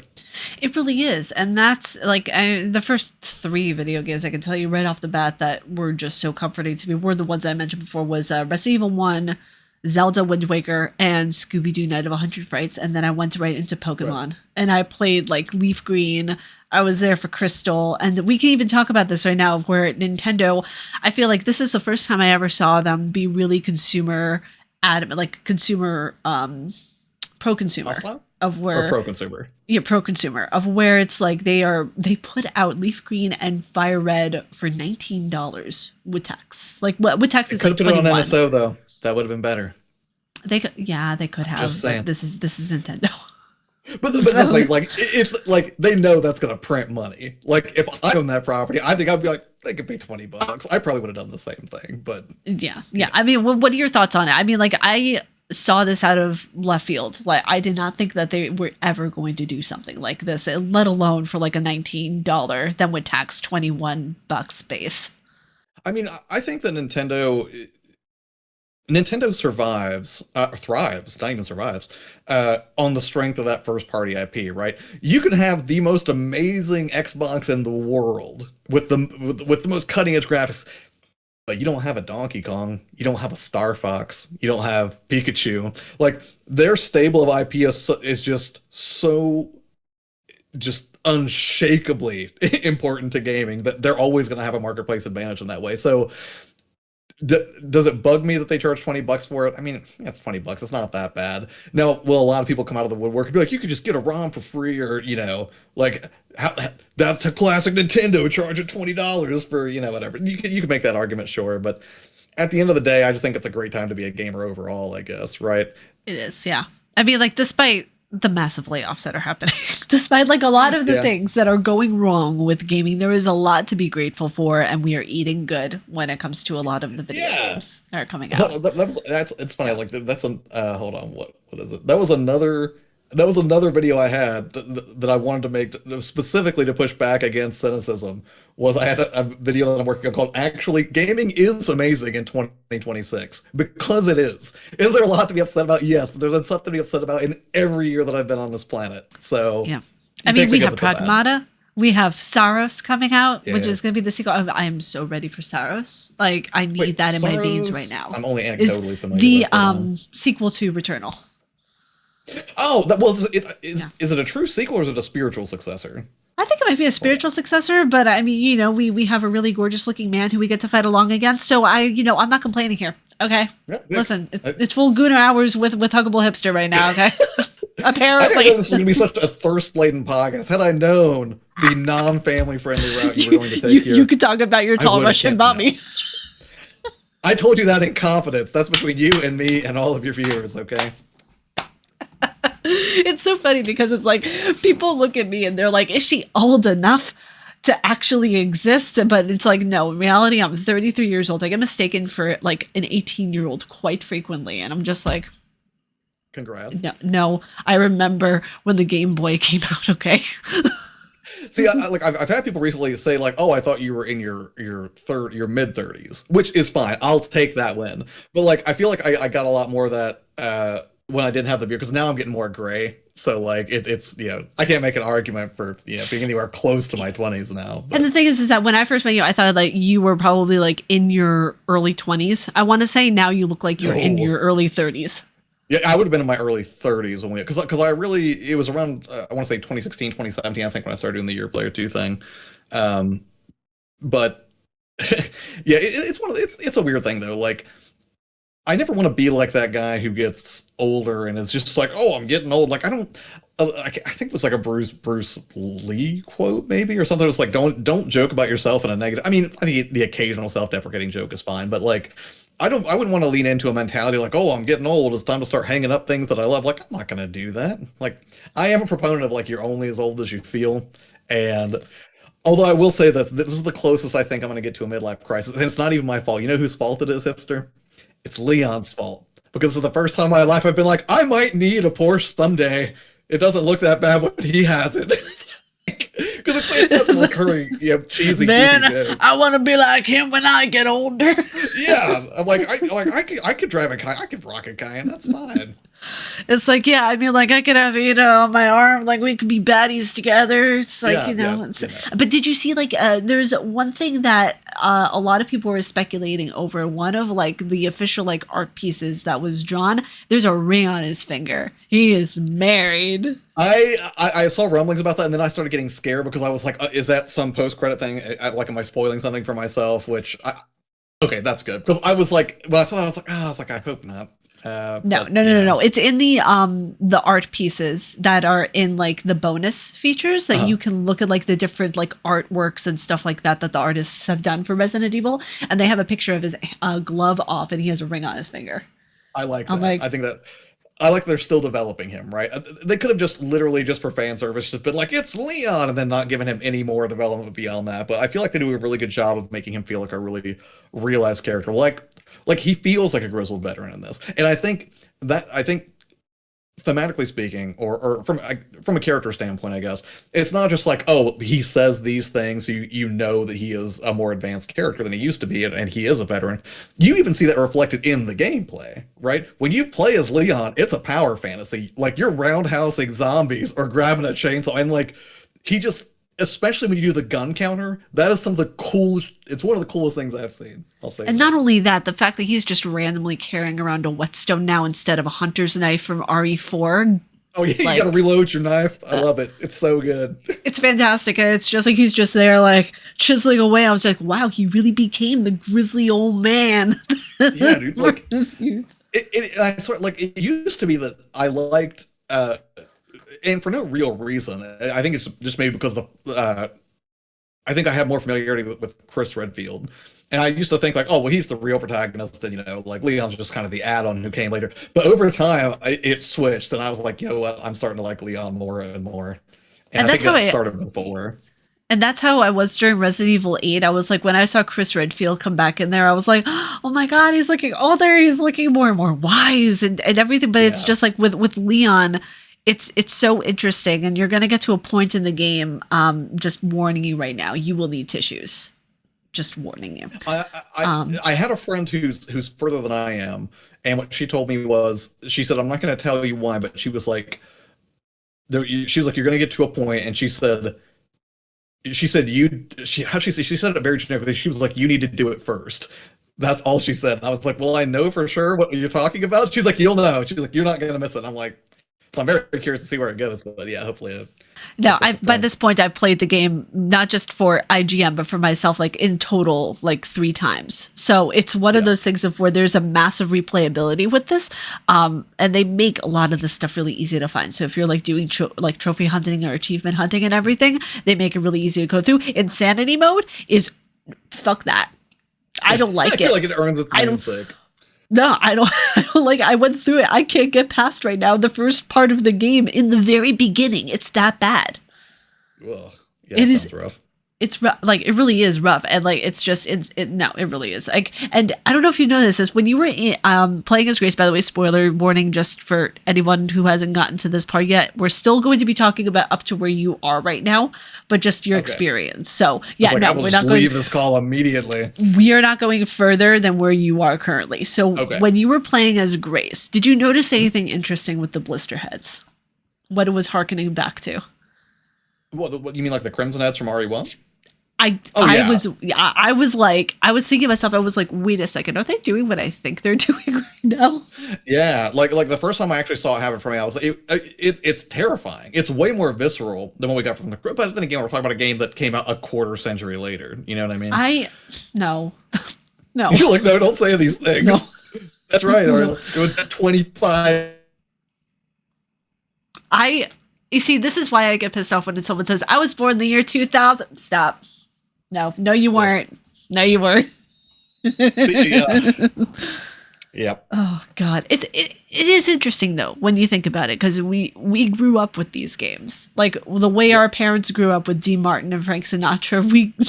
We grew up with decapitating zombies.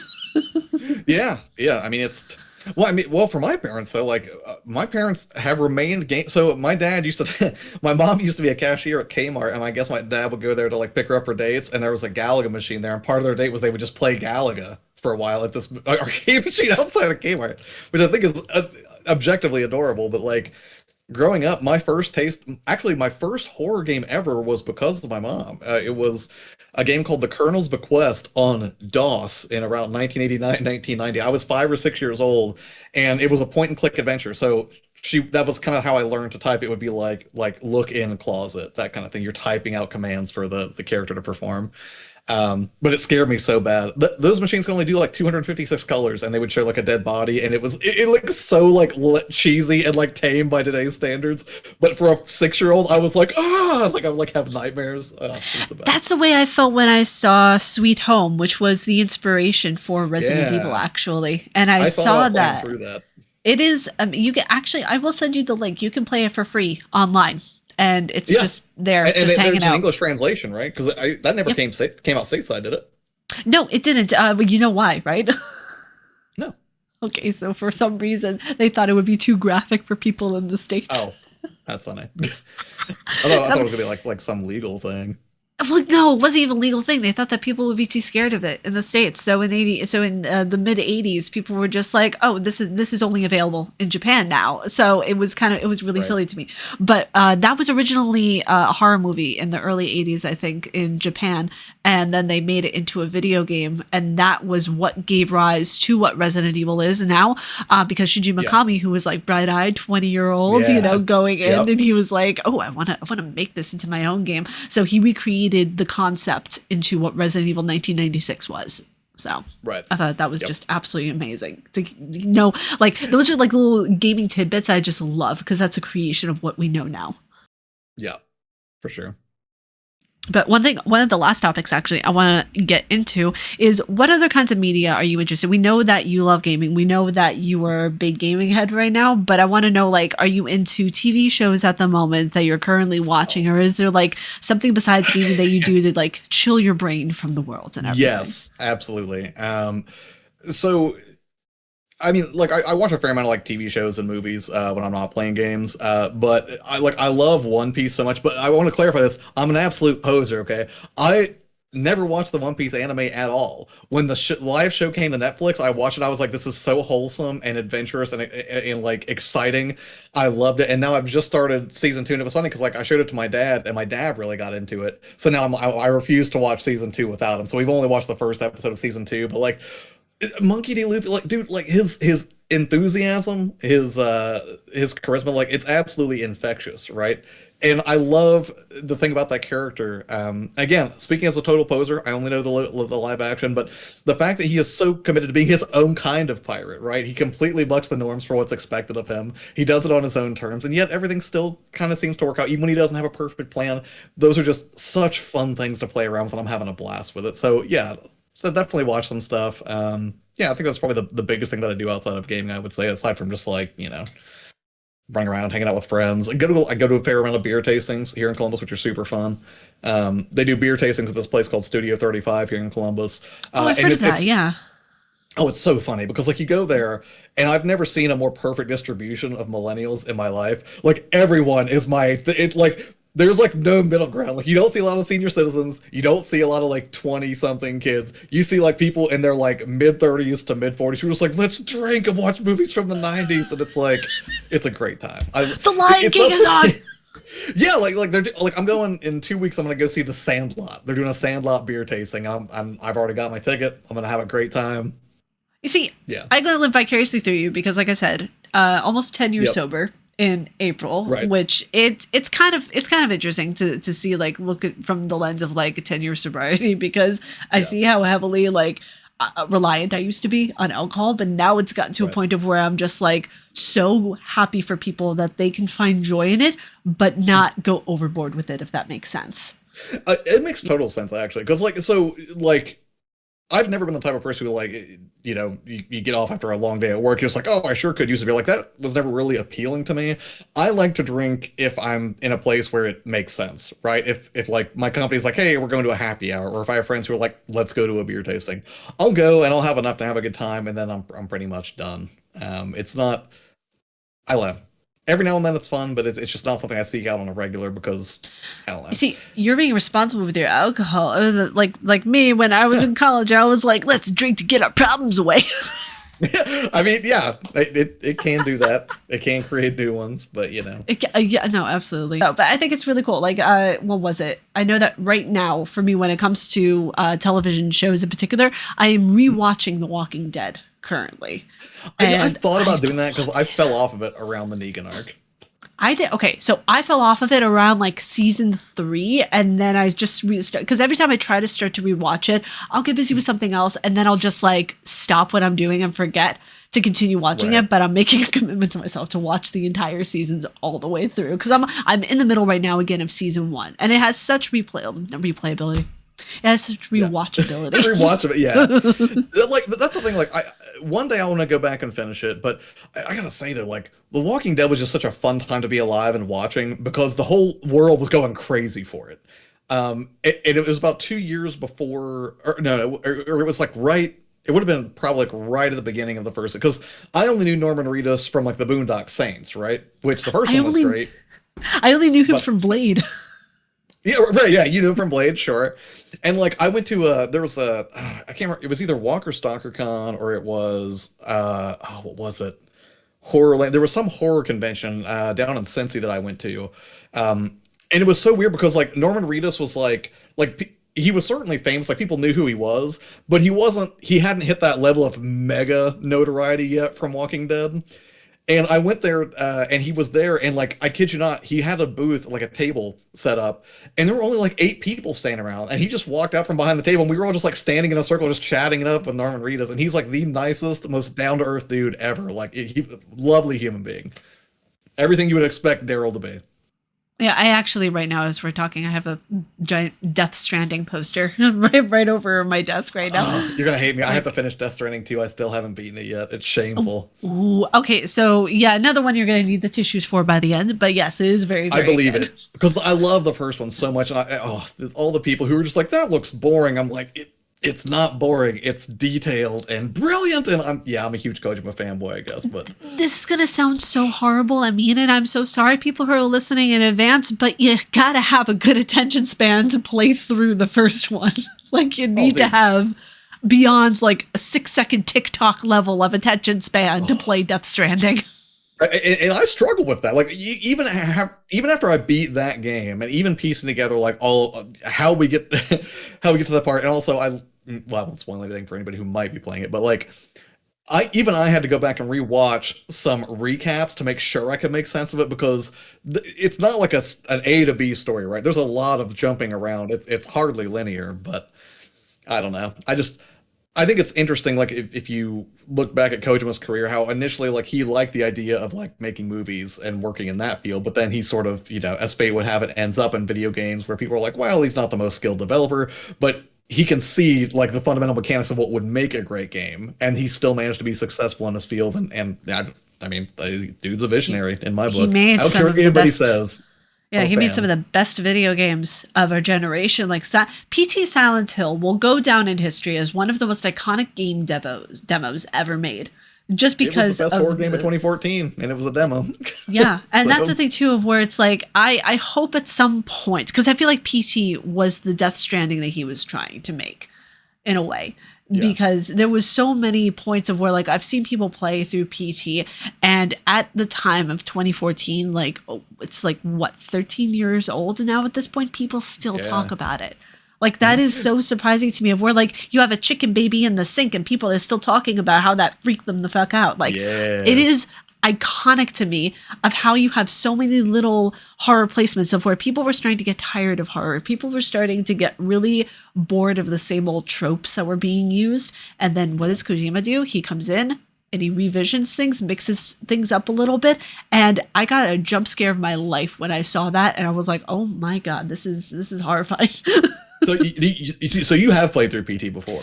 I played through it on PC whenever the one developer tried to like remake it. Yeah. Okay. So like I didn't play it on PS4. That's a really I didn't good version though. Like it's pretty faithful. Yeah. It really is. And like the part where I just got jump scared was where she hovers over us really quickly. I'm like, oh my God, I just about fell over my chair. I'll tell you what, I cannot wait to see what he does with OD with Jordan Peele. I think that's going to be incredible. Like the extended trailer he gave us with what's her face who played a Beverly in It from 2017. I forget her name.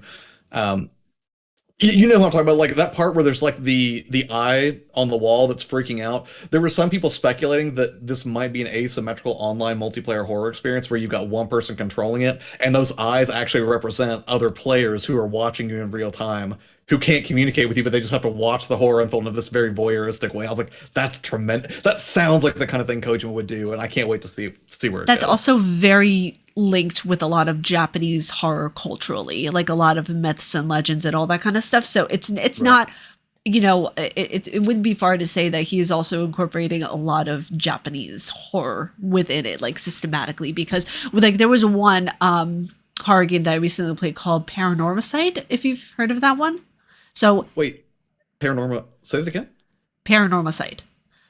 No, I'm not familiar with that. I was thinking of the movie Paranorman. He's a very much of a visionary in the sense of where he doesn't strictly utilize just Japanese horror or American horror. Right. He likes to mix so many different aspects together, which is why his stuff just works. Yeah. Yeah, it is a Kojima game feels like a Kojima game. Like it is very distinctly has his DNA all over it. So Yeah, absolutely. And also, I forgot to mention the other show that I'm watching. I'm currently watching it with my dad. Actually, I've watched the first season, but he's never seen it before, so I'm rewatching it with him. Is The Blacklist, and it is fantastic. It is. is that with James good. Spader? Yep, it is. My parents always tried to get me to watch that, and I always gave them a hard time. Like, I'm not watching that. I bet it's stupid. I refuse to watch it. It is very well, good. I will watch an episode and I will lie to them and tell them that I finally just had a change of heart. I won't tell them that you made me do this because they'll be like, "We've asked you for years." Then I'll have to suffer that indignity. You know what's interesting though is like I asked my dad for years to watch the show because I was like, I know you're gonna see it, I know you're gonna love it, and then the way that he finally watched it was through YouTube Shorts, and I'm like, Dad, Nice. I need you to actually like sit down and watch all of these episodes because you will see the story. James Spader is an incredible actor who does that. Like he was in The Paralegal, and he's just like one of my favorite actors personally, besides Tom Cruise. So whenever I see him like acting in anything, I'm like, oh, I know this is going to be good. So, but it's a bias that I have. And I told him about, and keep in mind, my dad is 82 years old. So he went through and he started watching it, and he was like just glued to. He was like, I love the show. It's so good. I was awesome. Like, you know. Yeah, it was fantastic. It's always fun when you can introduce your folks to new things, like especially consider like all the stuff they introduced you to when you were like, you know, growing up. Yeah, it's nice to see those full circle moments. Yeah, it's like my mom introduced me to David Bowie. My dad introduced me to Celine Dion when I was younger, so it was perfect. Nice. You know? So so one of the final topics that I want to get into is collectibles. What is a collectible that is a prized possession for you? Like if you had to take one piece of your collection with you and you could only take one piece, what would you take with you? Oh, come on. Why are you doing this to me? So so you're saying like from my entire gaming collection, if like let's say like my house was on fire and I could only save one thing and I have to run out with it. Yeah. Well, the good news is I have my collection over here so I can kind of stare at it and try to get an idea. That is such a big and terrible question. Well, I mean, that's the thing, though. Like, I love collecting, but I don't love it so much that I would risk life and limb for it. But if I could only grab one thing,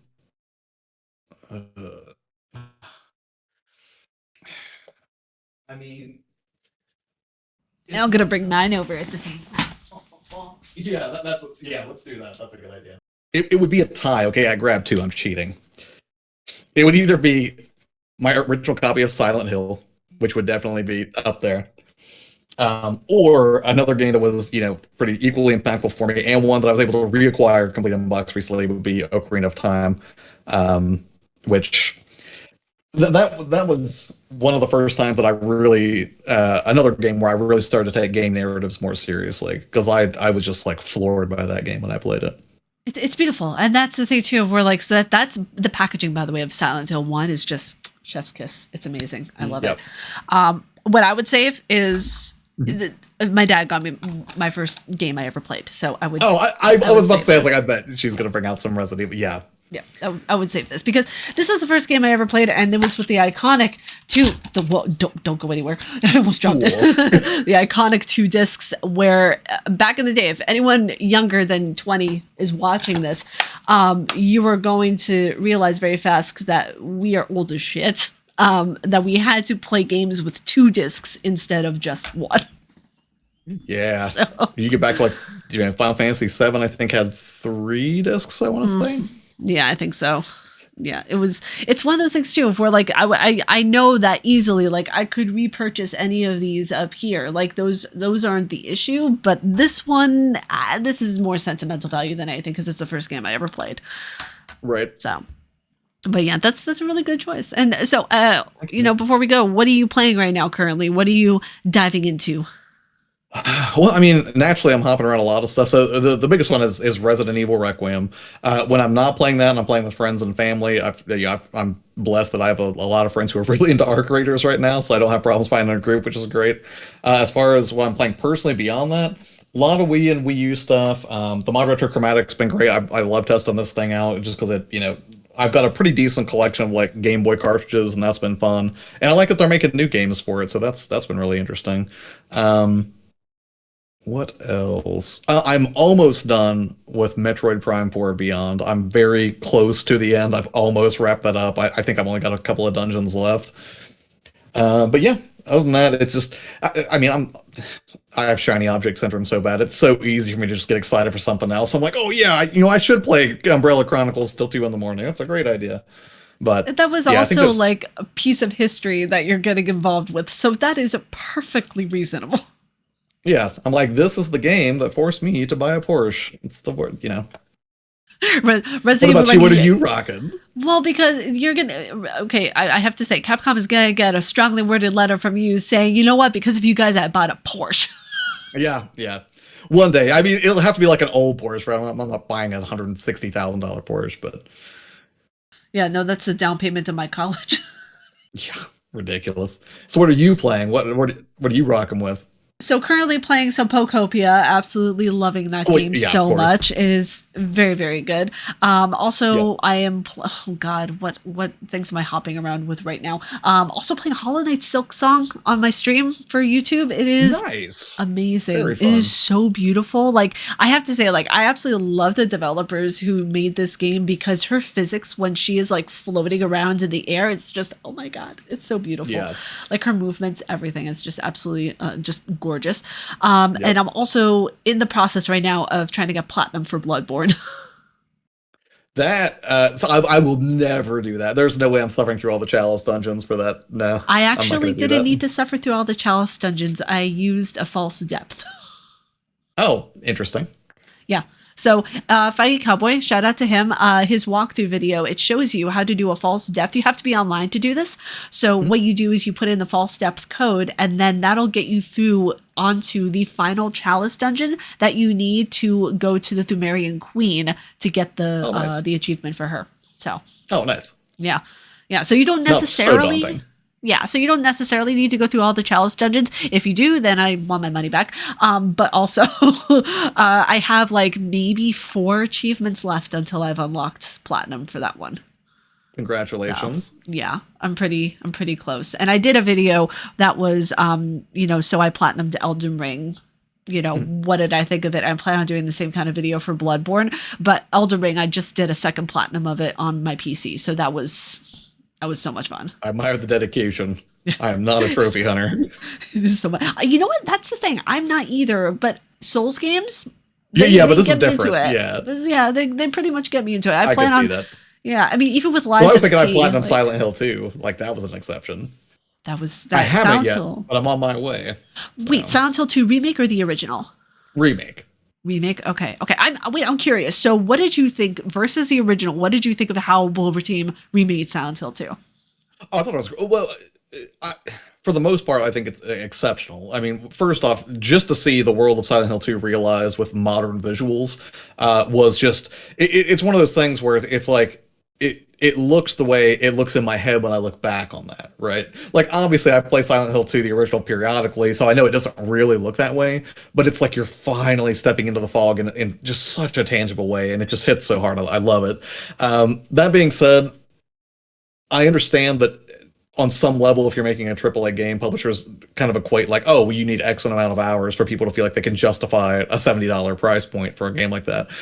The game does drag in parts, but if it's a game you love being in, it doesn't really feel like drag. I mean, there were parts where I was like, okay, let's get the hospital wrapped up. It's time to move on. But for the most part, I think they did exceptional work, and I cannot wait for the remake of one. The only thing about Silent Hill 2 remake is because it's so much heavier, and because like I think a lot of the presentation and the themes hit so much harder in this version, it can be a little bit draining, I think, emotionally. Like after I play that, I'm like, I should go play some Mario Sunshine. Like I should do anything but spend more time in Silent Hill as much as I love it. And then there's me, who immediately after playing Silent Hill just goes straight to bed. Yeah. Well, I don't. Yeah, I don't have problems falling asleep with it, but I'll tell you what, though, I do. I do like falling asleep listening to just like Avalanche Reviews has amazing retrospectives on the Silent Hill and Resident Evil series. You should check that out. But yeah, oh, you're good. Silent Hill 2 remake though is by and large. I mean, I can't sit here and say like, oh, it's better than the original because it's just not an apples to apples comparison, right? Like by what metric can we even compare the two? It's like you have a technology that was very constrained at the time that couldn't fully realize what they wanted to do, and no matter honestly, props to Bloober Team for even being willing to undertake this. I mean, obviously, it would be a dream for any developer who has a love for the horror genre, but to be so bold about it and not only preserve what made the original special, but also put your own stamp on it, try a few new things. Because honestly, no matter what they did, if they made the combat as rigid as the old one, people would hate it. And if they modernized it too much and you turn James into Leon Kennedy, that would be awful as well. But also, they added a few new puzzles that just made sense with the entire journey of Silent Hill 2. And the thing is that they made James's character exactly how I envisioned him in the first version of James. Whenever I was playing Silent Hill 2 which Silent Hill 2 was the first time I ever played any Silent Hill game when I was first diving into the series. That's a great starting point. Yeah, I mean, it is. At this point, I'd wait for one remake and then just go 1 to 3, but yeah, exactly. Well, because they'll probably remake 3. Yeah, and the thing is like when I was going through the remake, I was like, oh, this is why I didn't get along with, what James's character was when I first played it, because this is like I didn't really like his character and he's not meant to be likable by any stretch of the imagination. But with this one, with the remake, I was like, oh, okay, he is unsettling enough but likable enough that his character actually makes sense. I think they handled it well. Like, I won't spoil anything. I'll just say that I think he had a little bit more depth here, and I think they handled it very respectfully. And this is the last thing I'll say about Silent Hill 2. And this is as close to gatekeeping as I will ever get. All right, I'm going to make this admission on your show here, because even though I'm like, you know what, I don't gatekeep. Everyone like what you like. Cheese bosses if you want. Play on baby mode. I will say, every now and then, when I have somebody who is like who's barely in their 20s and they try to tell me what Silent Hill 2 is about, I will admit that there is a part of me that is like, I was there. Don't cite the deep magic to Bewitch. I was there when it was written. Like, that's how I feel sometimes. Like, and it's usually people that are well-meaning, but like every now and then I'll see somebody with a demonstrably terrible take, or they will just say something that is so far out of left field that I'm like, no, that is not at all accurate. And someone will be like, well, you just don't know Silent Hill 2. I'm like, maybe. You were there for its birth, my sir. Yeah. And that's how I feel about Resident Evil. That's just what happens when you're passionate about a game, right? Yeah, that's how actually with Resident Evil and with Elden Ring, that's how I feel, because I know the Elden Ring like the back of my hand. So it's like when someone's like, "Oh, well, this was the lore of Ronnie the Witch," I'm like maybe. What? Are you sure? I didn't know you could be a comedian. Actually, are you sure about that? What? Like nothing makes me go New York faster than hearing someone with a horrible take and a confident attitude. Like what? Yeah. It's funny. It's funny how often those go hand in hand. Some people with terrible takes and outrageous confidence. I admire it. Yeah, there needs to be a T-shirt actually at this point. You have outrageous takes and a lot of confidence. Yeah. But is there anything that you're currently working on? This is your time to shine for this entire podcast was your time to shine, honestly. But are there anything that you want to shine? It's a team effort here, Hey, listen. Just talk to myself like a psychopath. You are my guest. You are my guest. You are the shining point. I appreciate you having me on. As far as what I'm working on, I mean, right now, Your Player 2 is the name of the channel. I suppose Joshua, am interchangeable with Your Player 2. I design my entire brand around a bad dad joke. Really what I try to do is just put out content that is, either useful or entertaining or community driven, right? It's not uncommon for me to take games that other people recommend and just kind of do hey, here are 5 games you made me play, and just kind of give my feedback on them. But I would say the biggest thing you can expect from my channel moving forward in 2026 is probably going to be content that really does kind of tackle the softer metagaming side of it, right? The things that about how video games make you feel, or the reason why something was important to you, or the tiny design elements that really made a game be better than the sum of its parts, right? I wouldn't say I'm going to do full-blown documentaries, but probably sort of mini musings, I guess you would say, shorter, 10 to 12 minute documentary style, hey, here are some of the reasons why you should get into Silent Hill from the beginning, that kind of stuff.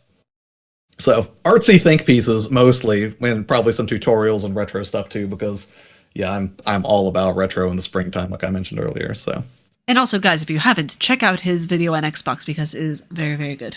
It's very, very good. Thank you. I appreciate that. No, because whenever I saw that, I was like, yes, you explained exactly how I feel about Xbox right now. Yeah. And also, I forgot to bring this up before, but their controller, like I need them to be more accessibility friendly when it comes to their controller, because I get such terrible vertigo and motion sickness in particular. So whenever I utilized their controller recently, when I was playing, Vampire the Masquerade Swan Song, it was rumbling so badly for me that I got so nauseous at one point. You can disable it? And I didn't even see that I could disable it. I might go back and double check, but I did not see anywhere that I could disable it. And it was just so bad. I was like, I had to put the controller on the bed. It was shaking so violently. And I thought to myself, I was like, this has to be something of where it could be fixed. It was so bad. But there has to be a point of where Xbox is like, okay, the consumer is why we are doing these consoles. This is why I think they're sundowning. Currently, they're at the process of where it's going to be 4 to 5 years, and then they're just going to turn into Sega and be like, well, we're just publishing games now. That's it. Yeah. That's all. I think it's entirely within the realm of possibility that they will become like, a publisher and just, call it on hardware at some point. I hope not, but we'll see what happens. Wow me, Xbox. Yeah, exactly. No, I mean, right. Hey, listen, my vote went over to PlayStation. Okay. Even though I can, and the thing is like, before we end off this podcast, I just want to make a point is that we are not being haters. We love the way that PlayStation, Xbox, Switch, a lot of these companies were able to give us memories. They were able to give us a lot of things that we can call home within a game.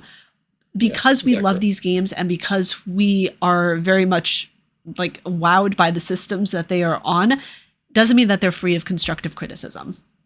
So it's like, I feel like the more that you love a game, the more that you love, like what it was able to give you, the more that you should feel like, okay, I can also critique what it's doing wrong as well. Same goes for companies, The companies don't need to be your friends by any stretch of the imagination. They just need to make shit work and make the consumer first. That's basically it. I'm trying to choose my words very carefully here. No, I mean, putting the customer first is generally a good idea. Yeah. Yeah, it should be. But you guys, I hope you all enjoyed this podcast. Your player too. I don't know if I can use your name because I don't know if you have like any rules again. And okay, I just want to make sure because I don't want to like accidentally dox you or anything like that. No, just Joshua's fine. Your player too, whatever. All right, Joshua, thank you so much for being on my podcast. It has been such a wonderful time getting to know you and just having your friendship throughout the years of content creation. It's just been absolutely a joy. Yeah, no. Thank you so much for having me on. I definitely appreciate it. And yeah, keep crushing it at IGN. I think that's tremendous. Congratulations. And again, you said you're about to hit 5,000. Is that right? 5,000 on YouTube very soon. Yeah, I think I'm about like 100 something away. Tremendous. I'm sure you'll hit that in no time. But yeah, it's been awesome. Anytime you want to get together and just like, goof off and just rap about video game stuff or what's going on in the industry, that sounds like a blast. So let me know. Yeah, it does. But you guys, if you all have any questions for us down in the comments, do not hesitate to ask. If you all like our faces and what we do, please be sure to subscribe, hit that bell down below. May your coffee treat you well and life give you a nat 20. I will see you all in the next one. Umbasa.